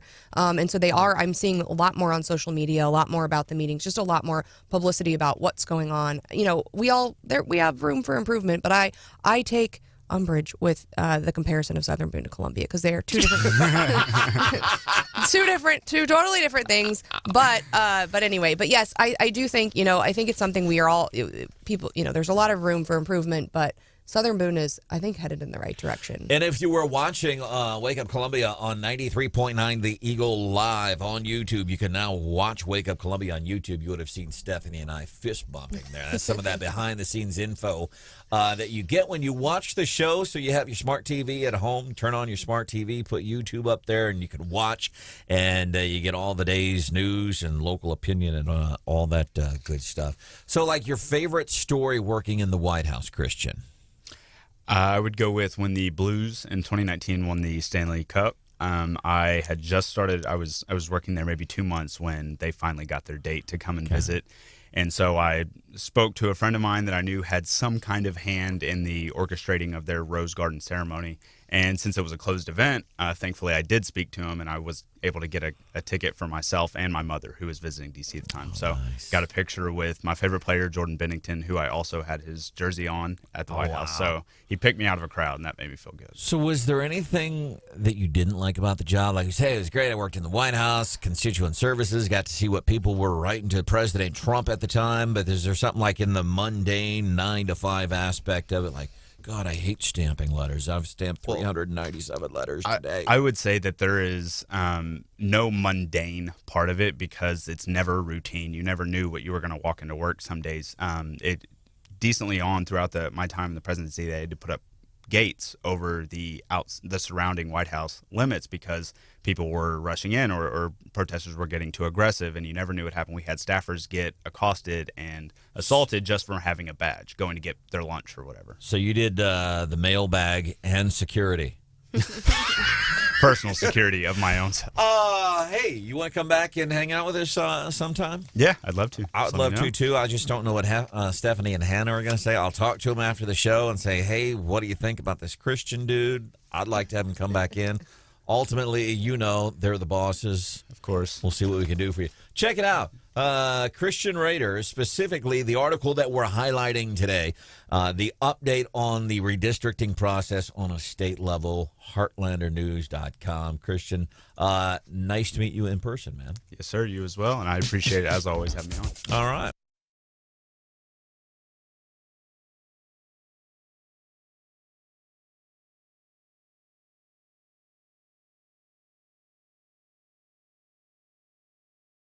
Pumping and hydrojetting. Pro-pumping.com is the website. You know what these folks do? People say, yeah, I know. They clean out septic tanks and, they help people. That's really what they do. And John Martin and his wife and even Adam, young Adam, man, these folks get out there and they work and they help people. Spoke to a guy last week. I kid you not. These guys tell me, Brandon, I've heard the commercials all the time, Pro Pumping and Hydrojetting.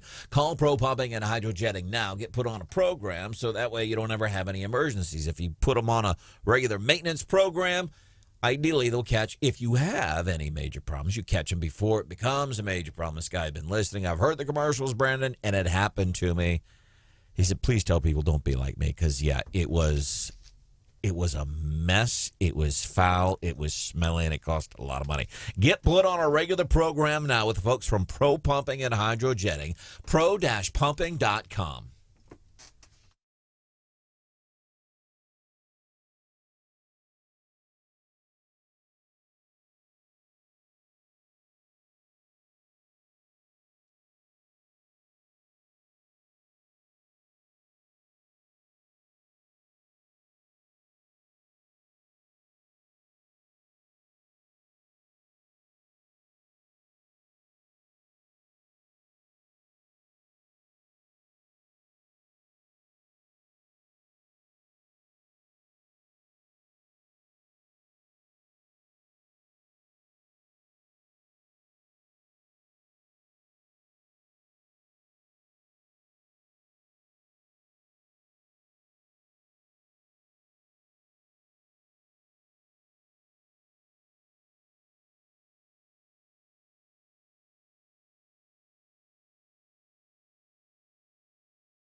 Catch Wake Up Columbia on demand anytime, all the time at 939theeagle.com.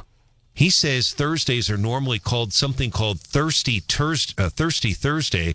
He says, though, it was extremely slow. So you missed that while you were gone, Stephanie. Brian Houseworth. Something called Thirsty Thursday. And Hannah eloquently explained what a Thirsty Thursday is. It's just basically the party night on campus. Thirsty Thursday. So we had a field day with that. Glad you're back. Want to hear more about this trip from heck, but first let's bring on Car Santa with Cars for Heroes. This is a program where we help heroes, and a hero can be anybody. Who do you consider a hero? A frontline responder, former teacher, just somebody that needs the use of some transportation. That's where we step in and try to help. Brought this program to Columbia about 4 years ago, man. We launched it on Veterans Day 2017 at Welcome Home. And despite the challenges that, well, it wasn't COVID. It was regulations that government put on us. We blame the whole Cars for Heroes debacle. We blame it on government. Car Santa, does that sound good to you? That sounds good. Wow. Might as well blame somebody. Somebody's got to take the brunt of this.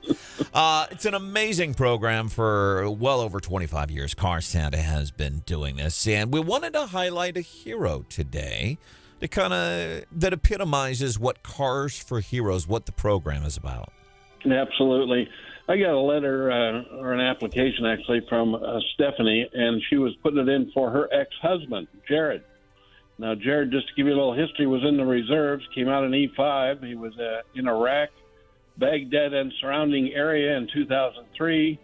And I looked down at special honors. He also was honored with a Purple Heart and a Bronze Star. So this guy just wasn't a regular foot soldier out there. They don't pass these as participation trophies out there when you get a Bronze Star. He had to do something pretty amazing. But anyway, he says, she wrote, the recipient was injured in an IED with an IED in Iraq. He's been disabled ever since. His scars are mostly internal, but he keeps taking care of me and our teens, always helping out when he can, while he continues to struggle with PTSD and depression. Due to his disability, he has no control over his finances, and his vehicle finally broke down, so he's using a rental to take the kids to school and cello practice. Now, I interviewed Jared a little bit. What happened was he had a car. It wasn't much of a car, but he hit a deer with it, and that pretty well eliminated the car. So to me, that's not right. Somebody who served our country, especially with the honors he's got, he doesn't have a choice. He doesn't have an income that he can go down there and just buy another one and make a payment. He is not financially capable to do this. So we don't want him to stop taking care of those kids or stop living his life. So I thought we'd probably give him a call this morning and see if we can't help him out. And that's what we do. We just try to. This is a great story that shows the need for a program like Cars for Heroes. Guy just plugging along and boom, hits a deer. And a lot of folks, here's somebody who served our country valiantly, and is just not in a situation where you just, oh, hey, I got to go get a new car. And that's where we step in to try to help. You can donate a vehicle, and you can even donate cash, because after we get these vehicles, we can fix them up and then donate them to somebody that needs transportation. Sometimes there are some costs involved, but mostly cars, motorcycles, just about anything with wheels, chances are we can take it and turn it into something that'll work for one of our heroes. Car Santa, we love you. We'll chat with you again next week. Thanks, Brandon. All right, Gary Nolan Show coming up just minutes from now here on 93.9. The Eagle podcast of today's show should be posted by whenever Hannah damn well feels like it. Also, you'll be able to go back and watch tape of today's show on YouTube tomorrow. Josiah Mendez, president of Mizzou College Republicans, going to be hanging out with us. We'll see you then. Bye.